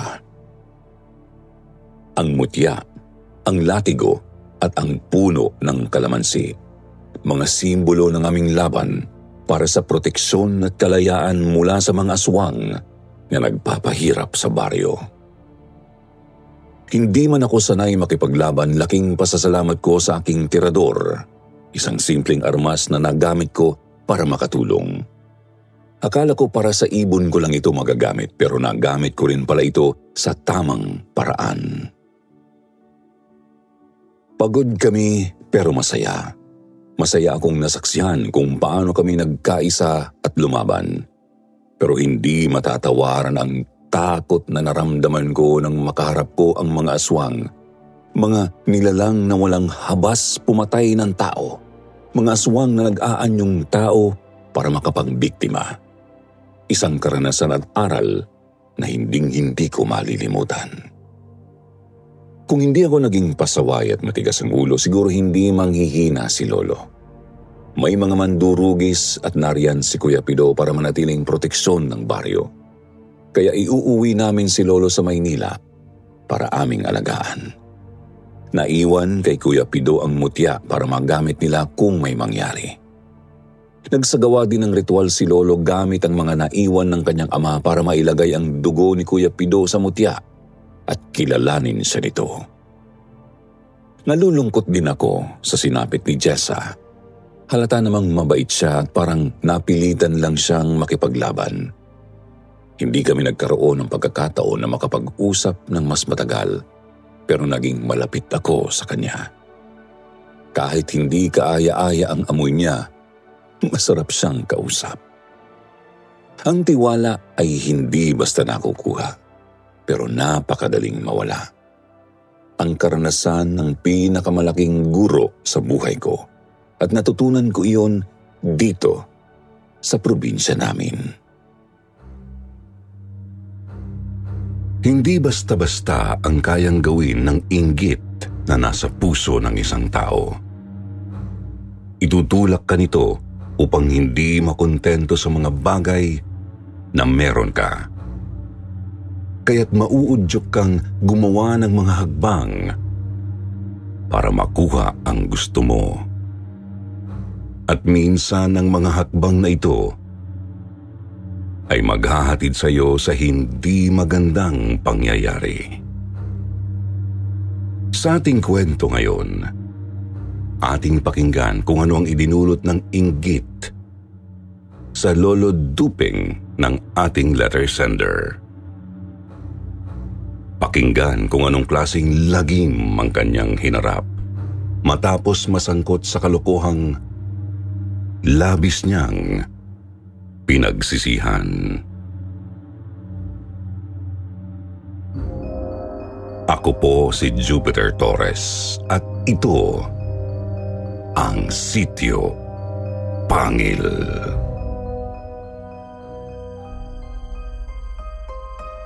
Good evening, Sir Jupiter. You can call me Joyce. Taga rito po sa Mandaluyong.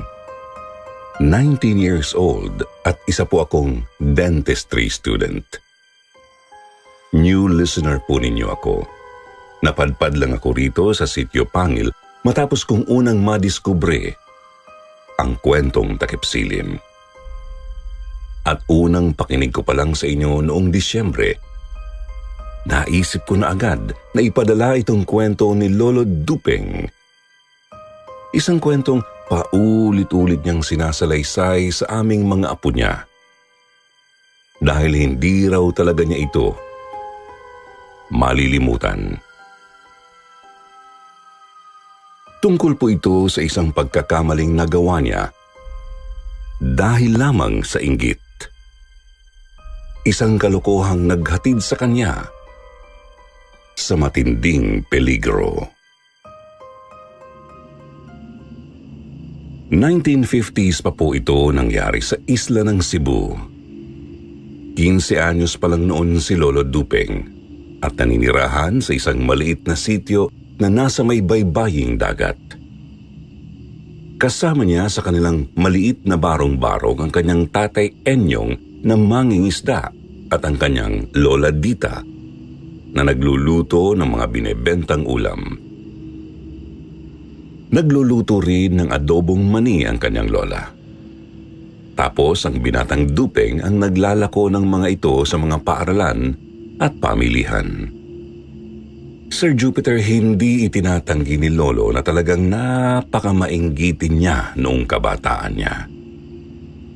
Palibhasa ay salat sa buhay kaya marami siyang mga gustong di nakukuha. Naiinggit siya sa mga kaibigan niyang may nanay kasi namatay na ang kanyang ina nang isilang siya. Naiinggit siya sa mga batang may mamahaling laruan at damit kasi wala silang pambili.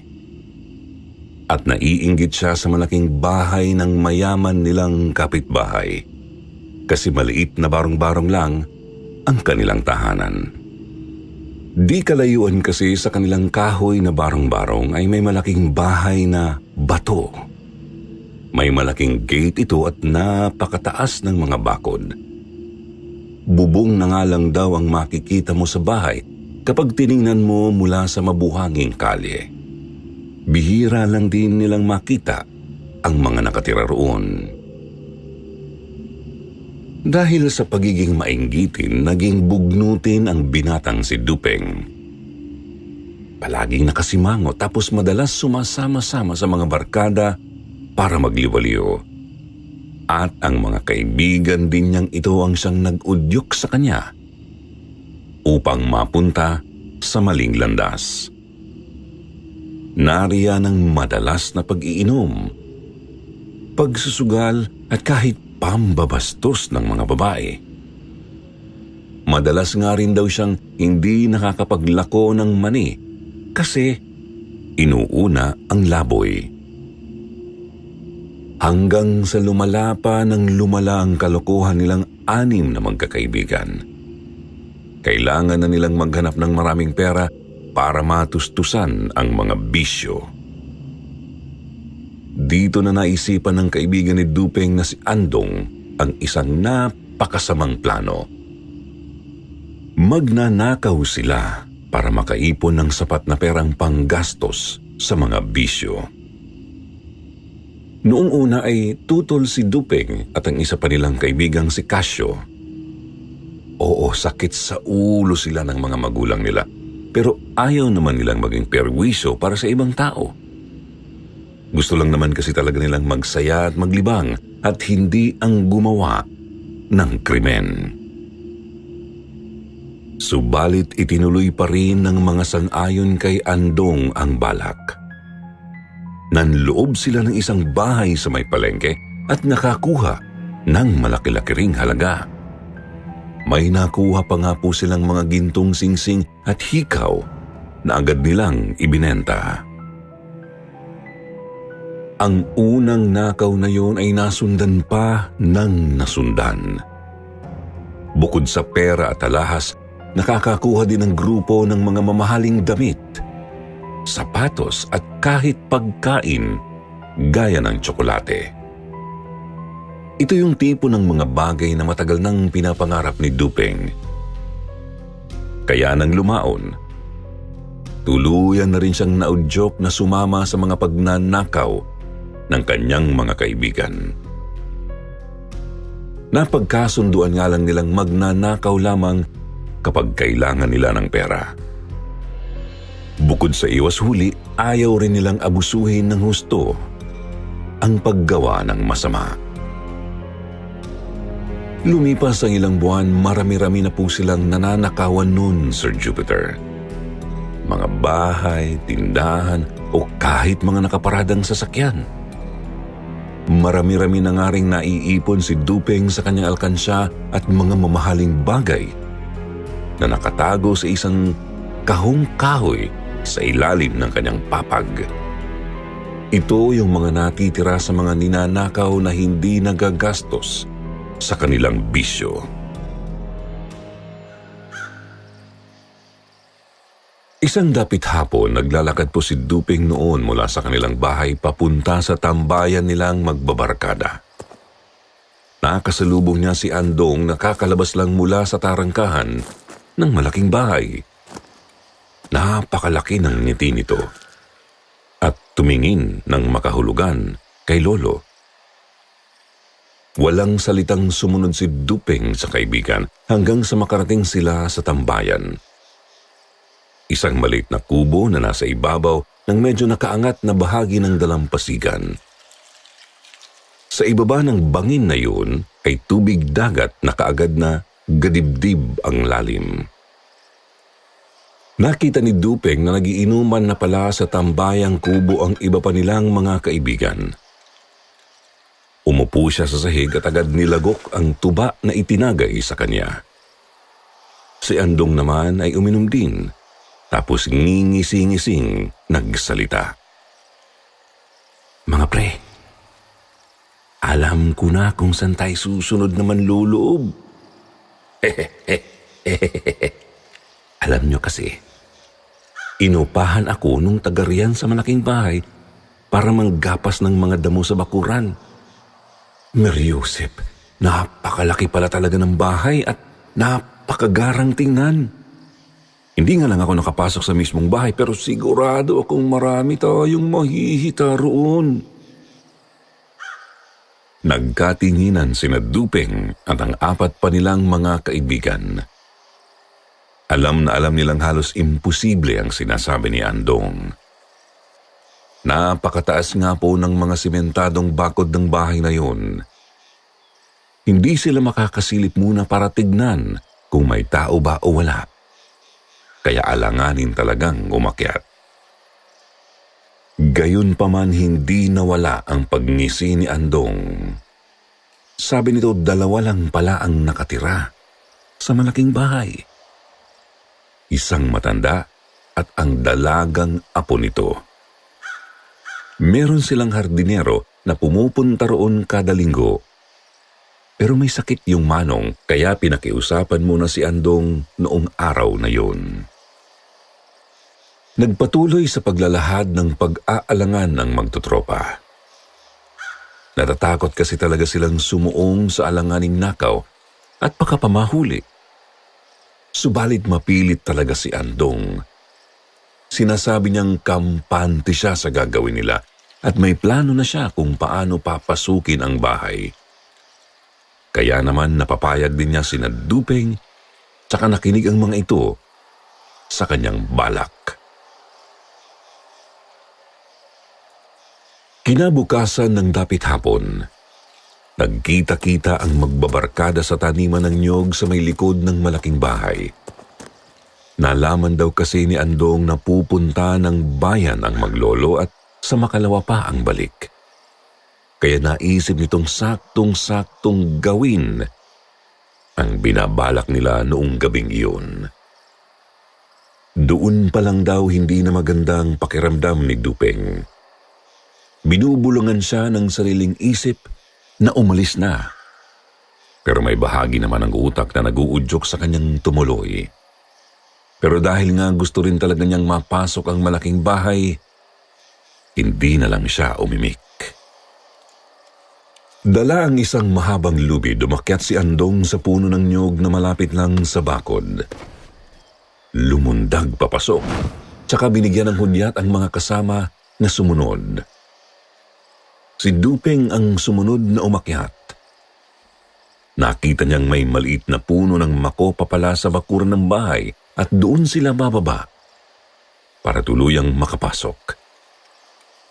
Maingat muna niyang inabot kay Andong ang dalang gasera bilang ilaw ng grupo. Natigilan niya lang si Dupeng nang makita ang isang kakaibang marka na nakaukit sa katawan ng puno. Natanglawan ito ng kalahating buwan. Hugis bilog ito. May krus sa gitna at meron ding iba pang disenyo. Meron nga rin nakaukit na tila mga letra sa ibang wika. Tinawag siya ni Andong at sinabihang madali nang bumaba sa bakuran. Sumunod naman si Dupeng, ngunit di niya napigil ang magpalingalinga kahit pabilis na ng pabilis ang kabog ng dibdib niya noon.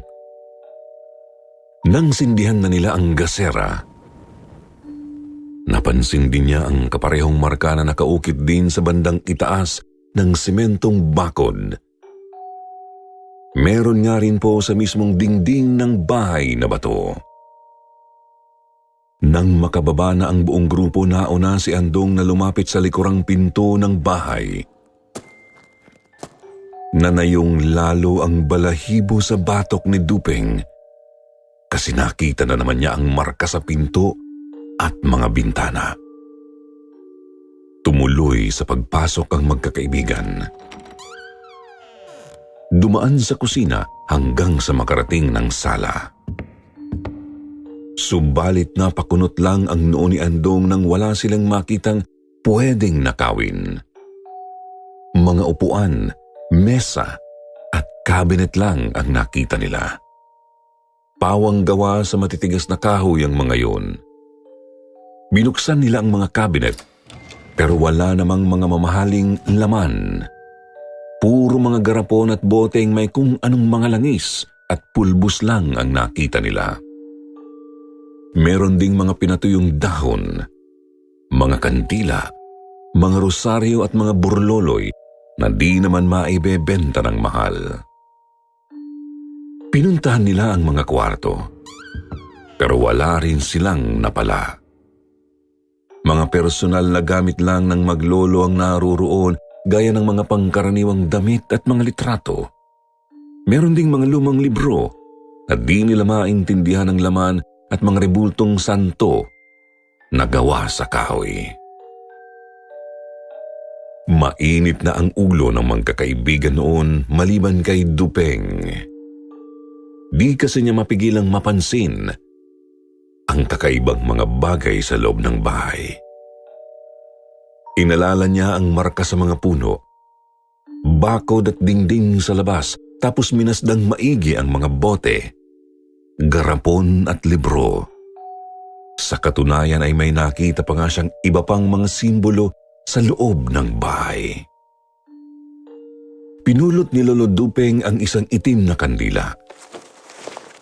Napaisip kung mga mangkukulang ba ang mga nakatira sa bahay na yun. Oo, may mga rosaryo at tribulto ng mga santo, pero bakit naman kasi meron ding kakaibang mga marka? Langis, pulbo at itim na kandila. Mga bagay na hindi karaniwang ginagamit ng mga taong naniniwala sa Panginoon. Andong, mukhang ito lang ang pwede nating nakawin. Nakuha ko roon sa kwarto yata ng matanda. Napalingon si Dupeng nang magsalita ang kaibigang si Casio. Bit-bit nito ang isang maliit na kahong halatang gawa sa tanso. Doon na napangiti si Andong at agad niyang kinuha sa kasama ang kahon. Sinubukang buksan pero ayaw magbukas. Kaya naman napagpasyahan nilang sa tambayan na lang ito piliting buksan. Doon dali-dali na silang bumalik sa puno ng makopa, umakyat tsaka isa-isang tumawid ng bakod. Niligpit ang lubid at kumaripas na pabalik sa kanilang tambayan. Lupaypay ang balikat ng magkakaibigan nang dumating sa kanilang tambayang kubo. Nakaupo lang sila sa sawaling sahig kasi wala namang upuan at mesa sa loob. Tahimik ang anim. Lagaslas lang ng malalaking alon sa dagat ang maririnig. Kasalanan mo talaga to, Andong eh. Sabi naman namin wag na eh, ikaw tong mapilit eh. Biglang nagsalita si Kasyong. Kumunot naman ang noo ni Andong at pikon na sinabing akala raw kasi niya may kayamanan doon.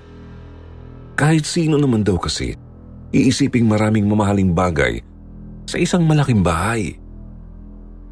Pagkatapos niyang sabihin yun, agad niyang kinuha ang isang bolo na nakasabit sa dingding ng kubo. Kinuha rin niya mula kay Kasyong ang tansong kahon, tsaka sinimulan itong buksan. Hindi na umaasa sina Dupeng at Kasyong na may mahalagang laman ang kahong yun. Pero ang iba nilang mga kabarkada ay hinihiling pa rin sana may makuha man lang silang maliit na alahas doon. Pinagpapawisan na si Andong sa pilit na pagbubukas sa kahon. Pero hindi pa rin talaga ito nagtatagumpay. Kaya tumulong na ang isa pa sa kanilang mga kaibigan. Ilang minuto pa tuluyan na rin nila itong nabuksan at lalong silang nadismaya nang makita ang isang bato sa loob. Kasing liit lang ng holen at kahugis ng pangkaraniwang bato sa kalsada. Bagamat napakaitim nito. Binalik ni Andong ang bato sa kahon at ibinagsak ito sa sawaling sahig. Napasigaw ang lalaki at saka inis na umalis habang ang mga kasama ay napakamot na lang sa batok. Si Dupeng naman na natiling nakatitig sa kahong nasa sahig ng kubo. Nakuha kasi ang kanyang pansin ng simbolong nakaukit sa kahon. Katulad sa markang nakita niya sa may puno, bakod at dingding ng malaking bahay. Sunod ding nagsialisan ang iba pa nilang mga kasama. Tanging sina Lolo Dupeng at Kasyong lang ang naiwan sa tambayang kubo. Tinanong naman ni Kasyong si Dupeng kung bakit kakaiba ang ikinikilos ng kaibigan. Napapansin daw pala nitong parang wala sa sarili si Dupeng doon pa lang sa malaking bahay. Sinabi naman ni Lolo na hindi maganda ang pakiramdam niya nang makaakyat sa bakod ng bahay na yun. Nangilabot siya sa mga kakaibang simbolo pati na sa mga bagay na nasa loob ng bahay. Kahit ang hinalang mga mangkukulamang nakatira roon, ay nabanggit din niya sa kaibigan. Pagtatapat naman ni Kasyong, sang-ayon siyang kakaiba nga ang bahay na pinasok nila. Pero wala naman daw siyang naramdamang kilabot doon. Sabi niya, baka binigyan lang ni Dupeng ng kung anong kahulugan ang pagiging kakaiba ng bahay. Matapos mag-usap, nagpaalam na rin si Kasyong sa kaibigan. Naiwan si Lolo Dupeng sa loob ng kubo.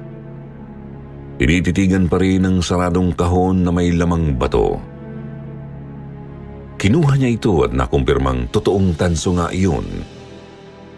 Napansin din niyang sa bawat bahagi pala ng kahon ay nakaukit ang kakaibang marka. Sa ibabaw at ilalim, tapos sa kaliwa, kanan, harap at likod. Hanggang sa bigla na lang napalingon si Lolo nang maramdaman niyang may nakatitig sa kanya. Kumabog ang kanyang dibdib at nanayo ang balahibo sa buong katawan. Tuloy-tuloy lang ang ihip ng simoy mula sa dagat. Bagamat parang may humahalong hangin, nakakaiba ang lamig. Tumingin sa labas ng bukas na pinto, wala namang kahit sino roon. Pero ramdam na ramdam talaga niyang may nakatitig sa kanya doon banda. Binulsa ni Lolo Dupeng ang kahong may lamang bato. Lumabas at nagpalingalinga. Napatanong siya kung sino ang naririyan. Pero wala namang sumasagot. Ihip lang ng hangin at lagaslas ng mataas na alon ang naghahari sa paligid. Lumakad pa siya ng konti hanggang sa may nakita siyang payat na anino na nasa likod ng isang puno. Napatabon din siya sa ilong dahil may humalong napakalansang amoy sa hangin. Hindi niya makilala kung sino ito kasi madilim ang kinaroroonan ng tao. Ang sigurado lang niya, magulo ang medyo mahabang buhok nito. Napakapayat at medyo matangkad. Hindi man makita ni Dupeng ang mukha, alam niyang nakatitig ito sa kanya. Napakasama rin talaga ng pakiramdam niya sa taong yun kahit di pa niya alam kung bakit. Nang mapansin niyang humahakbang ang tao papalapit sa kanya, lalong lumakas ang kabog ng kanyang dibdib. Bumulong ang sarili niyang utak na kailangan na niyang lumayo. Habang humahakbang papunta sa kanya ang kung sino, paatras naman siya ng paatras. Nang makita niyang tumakbo na ito papunta sa kanya, mabilis ang tumalikod para sana bumalik sa kubo. Ngunit nagtaka na lang si Dupeng nang dinala siya ng mga paa sa gilid ng bangin. Hindi naman ganoon kataas ang banging iyon, Sir Jupiter. Siguro nasa 5 metro mahigit lang. Pero dahil nga mataas ang dagat noong sandaling yun, ay sigurado siyang lagpas tao ang lalim ng tubig. Oo, marunong naman siyang lumangoy. Pero nag-aalangan siya dahil sa lakas at laki ng mga alon.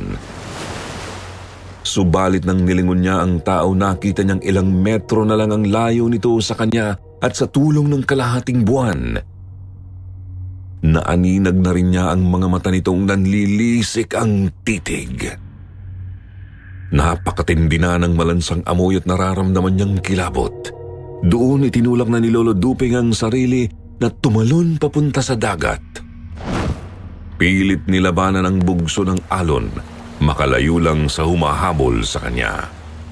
Lumangoy ng lumangoy kahit nanginginig sa lamig at hilakbot, umaahon ng saglit para makahinga. Noong nakalayo na siya ng konti, nilingon niya ang bangin at nakita ang payat na taong nakatayo lang sa ibabaw.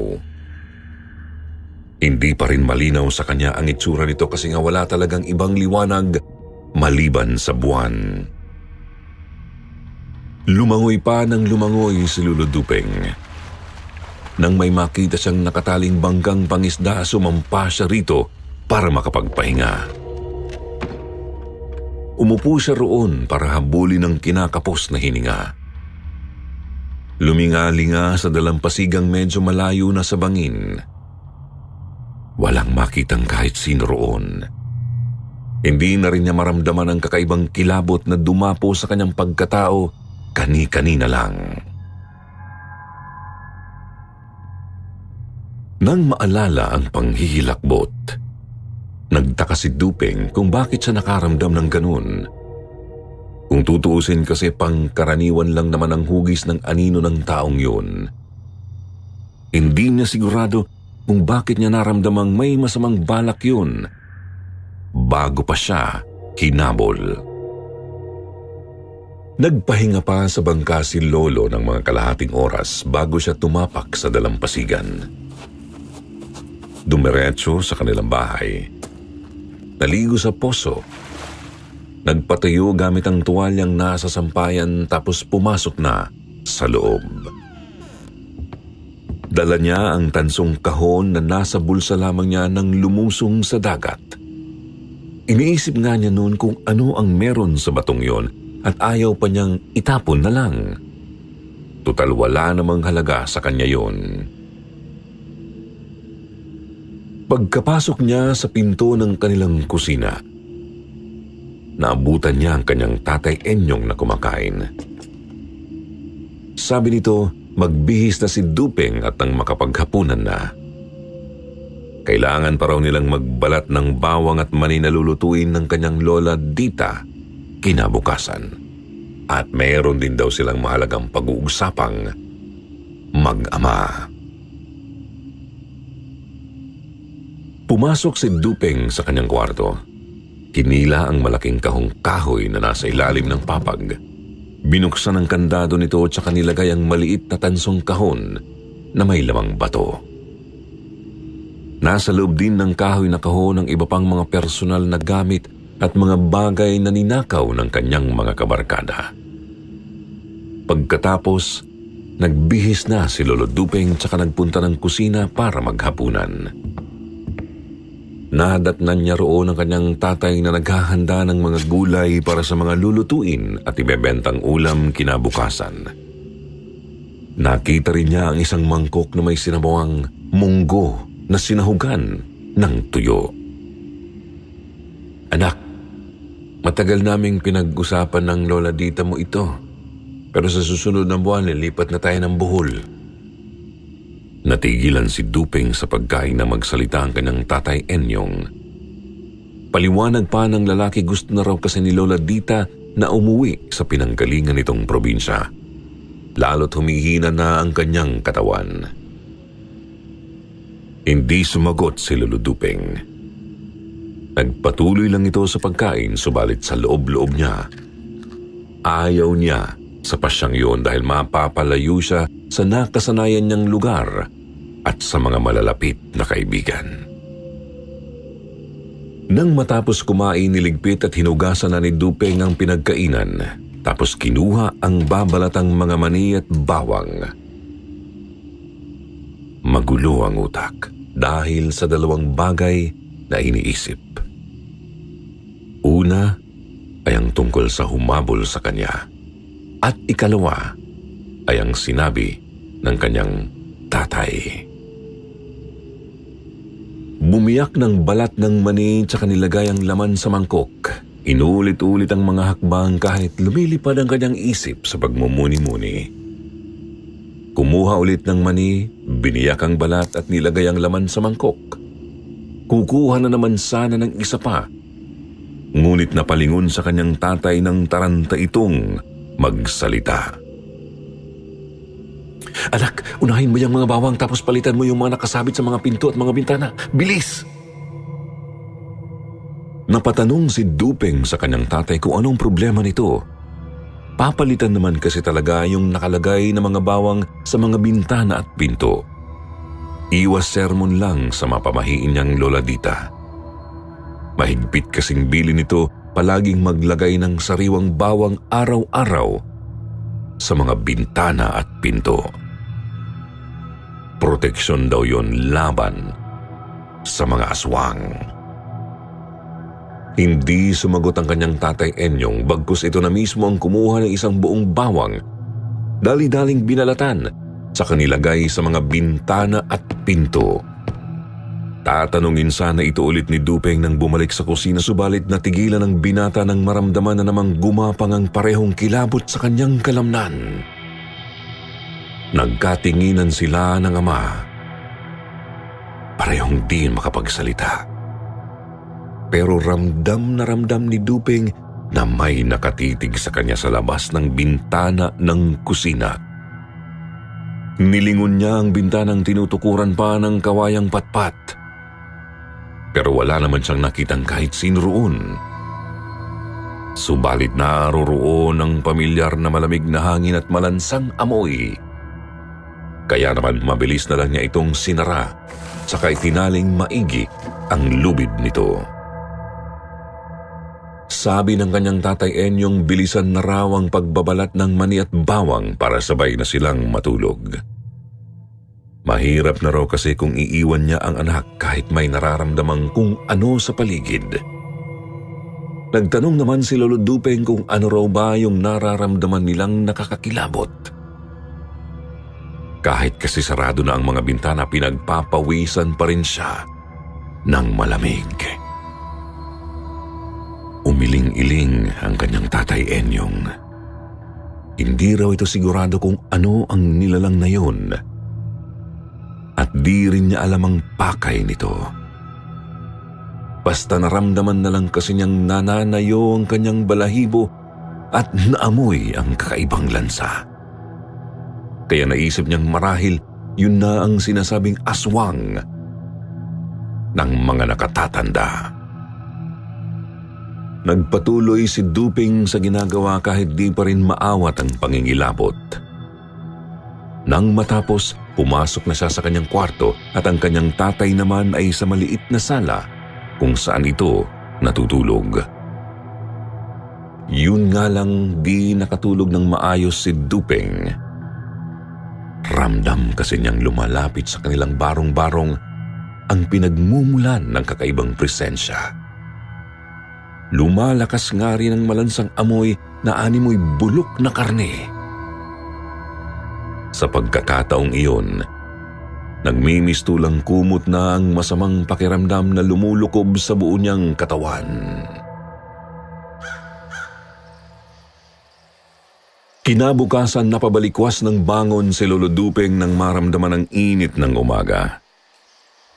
Binuksan niya ang bintana at nakitang mataas na pala ang araw. Sumasabog na ang amoy ng mga nilutong ulam na ibebenta ng kanyang lola Dita. Pati na ang amoy ng ginigisang mga bawang para sa adobong mani. Napahawak siya sa sentido ng maramdamang napakasakit ng kanyang ulo. Pinakiramdaman pa ni Dupeng ang sarili. Napansing nahihilo pala siya ng bahagya at sinisinat din. Naisip niyang baka epekto lang ng biglaang lusong niya sa nagngangalit na dagat ng nagdaang gabi. Humiga siya ulit, ngunit makalipas lang ang ilang minuto ay napabalikwas na naman siya ng bangon nang marinig ang kanyang lola Dita. Umuubo ito ng tuloy-tuloy. Narinig nga niyang huminturi ng pagkalansing ng sandok sa kawali ng kanyang lola. Nang naririnig na niyang nahihirapan na talaga sa paghinga ang kanyang lola Dita, dali-dali siyang lumabas ng likod bahay. Naroroon kasi sa labas ang kanilang mismong lutuan. Sakto ring dumating ang kanyang tatay Enyong na aalis na pala sana para mangisda. Gulat na gulat ang mag-ama nang biglang bumulagta sa harap ng lutuan ng matanda.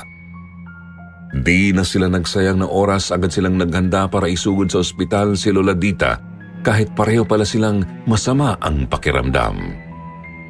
Sinisinat, masakit ang ulo at nahihilo-hilo rin daw kasi ang kanyang tatay Enyong. Pinatay ni Lolo Dupeng ang lutuan sa kumuha ng babauning pera. Ang kanyang tatay naman ay tumawag ng masasakyang kalesa. Di pa kasi uso ang kotse at pedicab sa kanilang lugar noong panahong yun. At mula sa biyahe hanggang sa ospital, di malaman na mag-ama kung ano ang nangyari kay Lola Dita. Oo, medyo nanghihina na ito dahil sa katandaan pero wala naman itong sakit sa puso o baga. Kumbaga normal naman ang kanyang kalusugan.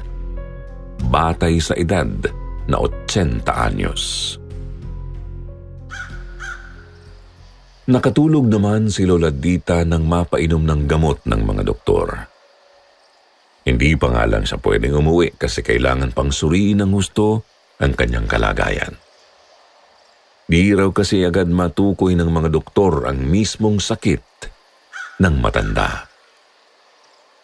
Nanatili si Dupeng sa ospital ng buong araw para bantayan ang kanyang lola, Sir Jupiter. Ang tatay kasi niya ay umalis para bumili ng mga gamot at manghiram ng pera. Pasado 5:00 na ng hapon nang makabalik ang kanyang tatay Enyong at agad siyang inutusan nito na umuwi muna.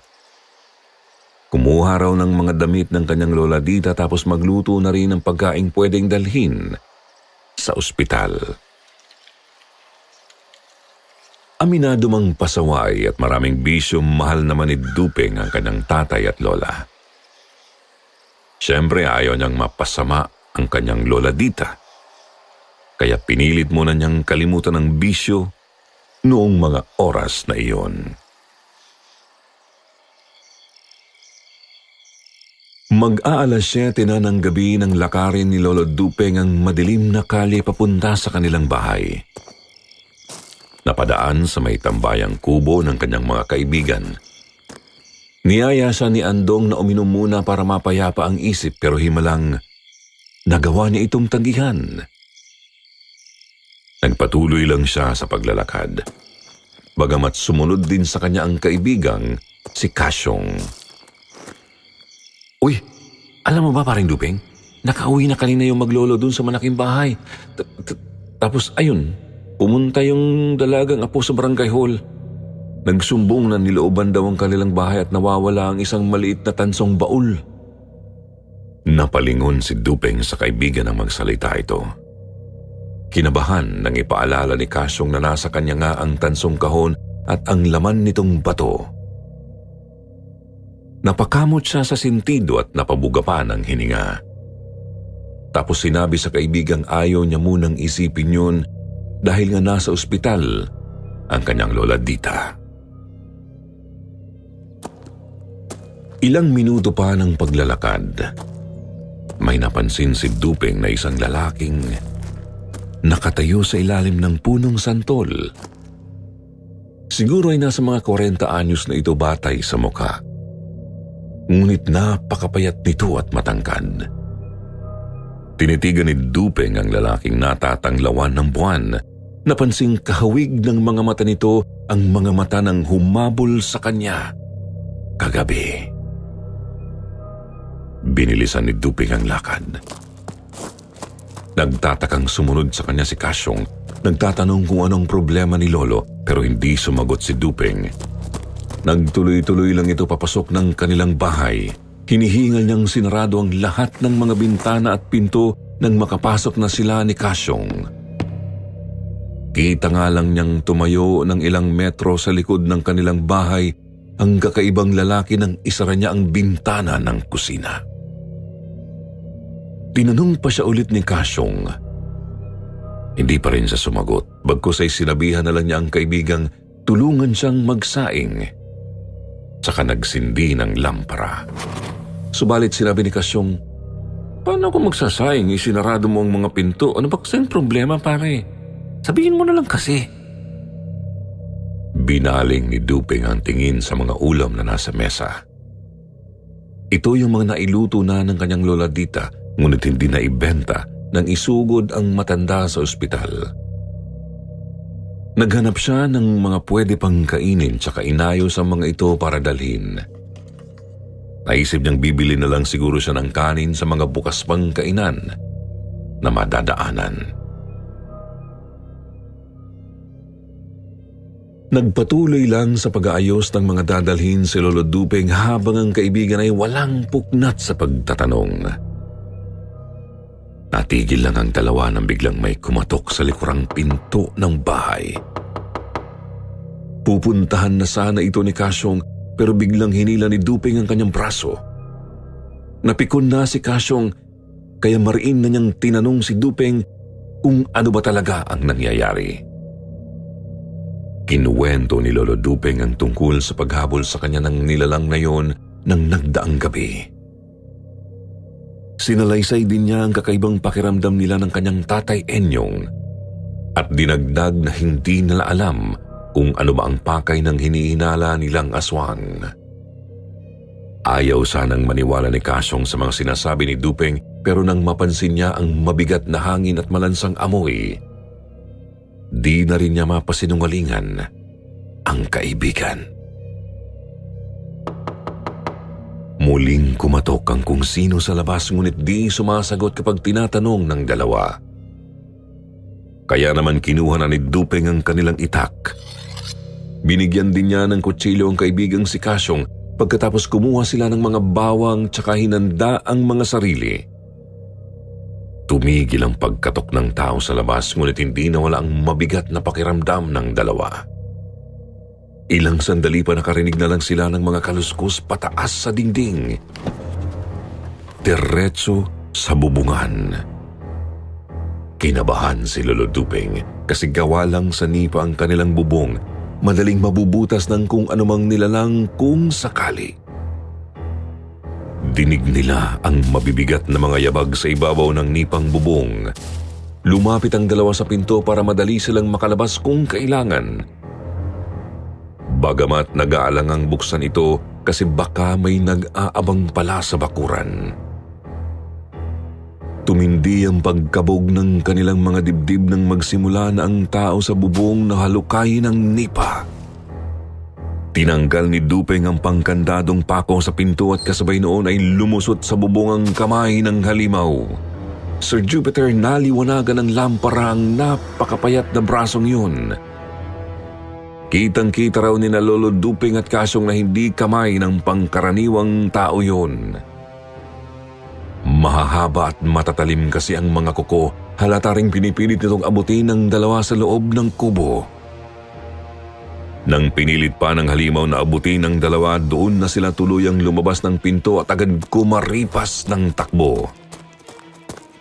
Di na nila nilingon ang kubo ngunit dinig nilang humiyaw ito ng napakalakas. Tuloy-tuloy lang sila sa pagtakbo ng mabilis, tipo ng bilis na hindi nila naisip na magagawa sa kanilang tanang buhay. Pakay nila noong dumiretso sa barangay hall para humingi ng saklolo. Walang balak tumigil kahit tagaktak na ang pawis at tinahabol na ang paghinga. Gayunpaman natigilan pa rin sila nang humarang sa gitna ng kanilang daan ng isang babae. Nakasuot ng dilaw na palda at asul na blusa. Tapos may bitbit na bayong. Lalagpasan lang sana nila ito ngunit agad nitong hinawakan ng mahigpit ang braso ni Lolo. Nilingon siya ni Dupeng. Sasabihan sana ni Dupeng na huwag silang harangin dahil kailangan nilang makarating agad sa barangay hall. Pero naunahan siya ng babae. Sabi nito, "Kayo ang nanloob sa bahay namin, ano? Nasaan ang tansong baul? Sumagot ka!" Nilingon na rin ni Kasyong ang dalaga at naalalang ito nga ang apo ng matanda sa malaking bahay. Sinabihan ito ni Kasyong na hindi ito ang tamang panahon para usisahin sila dahil kailangan nilang makahingi ng tulong agad-agad. Pero hindi natinag ang babae. Ayaw pa ring bitiwan ang braso ni Lolo Dupeng hanggang sa nagmakaawa na rin si Lolo at sinabing may aswang nga sa kanilang bahay. Nanlaki ang mga mata ng dalaga. Agad niyang tinanong ng madiin si Dupeng kung saan ang bahay nito. Sinabi rin ng dalaga kasalanan daw ni na Lolo kung makukuha ng aswang ang bato. Napakatagal daw nitong tinago at iningatan ng lolo niyang albularyo tapos makukuha lang ng ganon? Halos malaglag ang mga panganin na Dupeng at Kasyong sa mga sinabi ng babae. Tinanong nila ito kung totoo ba ang sinasabi nito o baka nababaliw lang. Subalit di nito sinagot ang mga tanong. Bagkus hinila niya si Lolo Dupeng, pinagdiinan niyang pananagutan nila Lolo kung mawawala ang bato. Wasak na nipang bubong ang naabutan ng tatlo nang makarating sila sa bakuran ni na Lolo Dupeng. Subalit nakatungtong lang sa ibabaw ng isang poste ang lalaking nakita ng dalawa sa daan kanina. Napalingon ito sa kanila at agad nagngalit ang mga pangil nang makita ang dalaga. Walang ano-ano'y mabilis itong lumundag at sinugod ang babae, kaya mabilis na napatakbo sina Lolo Duping. Natatakot na baka sila ang masaktan. Subalit namangha ang magkaibigan nang biglang kumuha ng buntot pagi ang dalaga mula sa dala niyang bayong. Nang makalapit na sa kanya ang aswang, agad niya itong nilatigo ng ilang ulit. Kaya naman napaaray ang demonyo, umusok ang balat at napaatras. Nagtatakang nanonood sina Dupeng at Kasyong. Hindi naman kasi malademonyo ang itsura ng taong yun. Sadyang napakakahaba at napakatatalas lang talaga ng mga kuko at pangil. Nang makita nilang mapagulong ito sa lupa, nagulat na lang sila nang singhalan sila ng dalaga. Kunin daw nilang tansong baul at ibigay sa kanya kung gusto nilang lubayan agad sila ng halimaw. Umilos naman agad sina Dupeng. Pumasok si Lolo sa pinto ng kusina habang nakabantay si Kasyong sa labas. Nagtuloy-tuloy sa kanyang kwarto si Dupeng. Kahit nanginginig na ang kanyang mga binti at braso sa kilabot.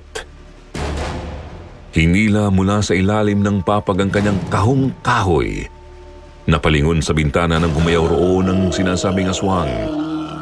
Nakita niyang umuusok ang palad nito bago ito umatras. Hinala niya kaya siguro na natili lang ito sa ibabaw ng isang poste sa may bubong kasi maraming bawang ang buong bahay. Binuksan ni Lolo Dupeng ang kanyang kahon. Kinuha ang maliit na tansong baul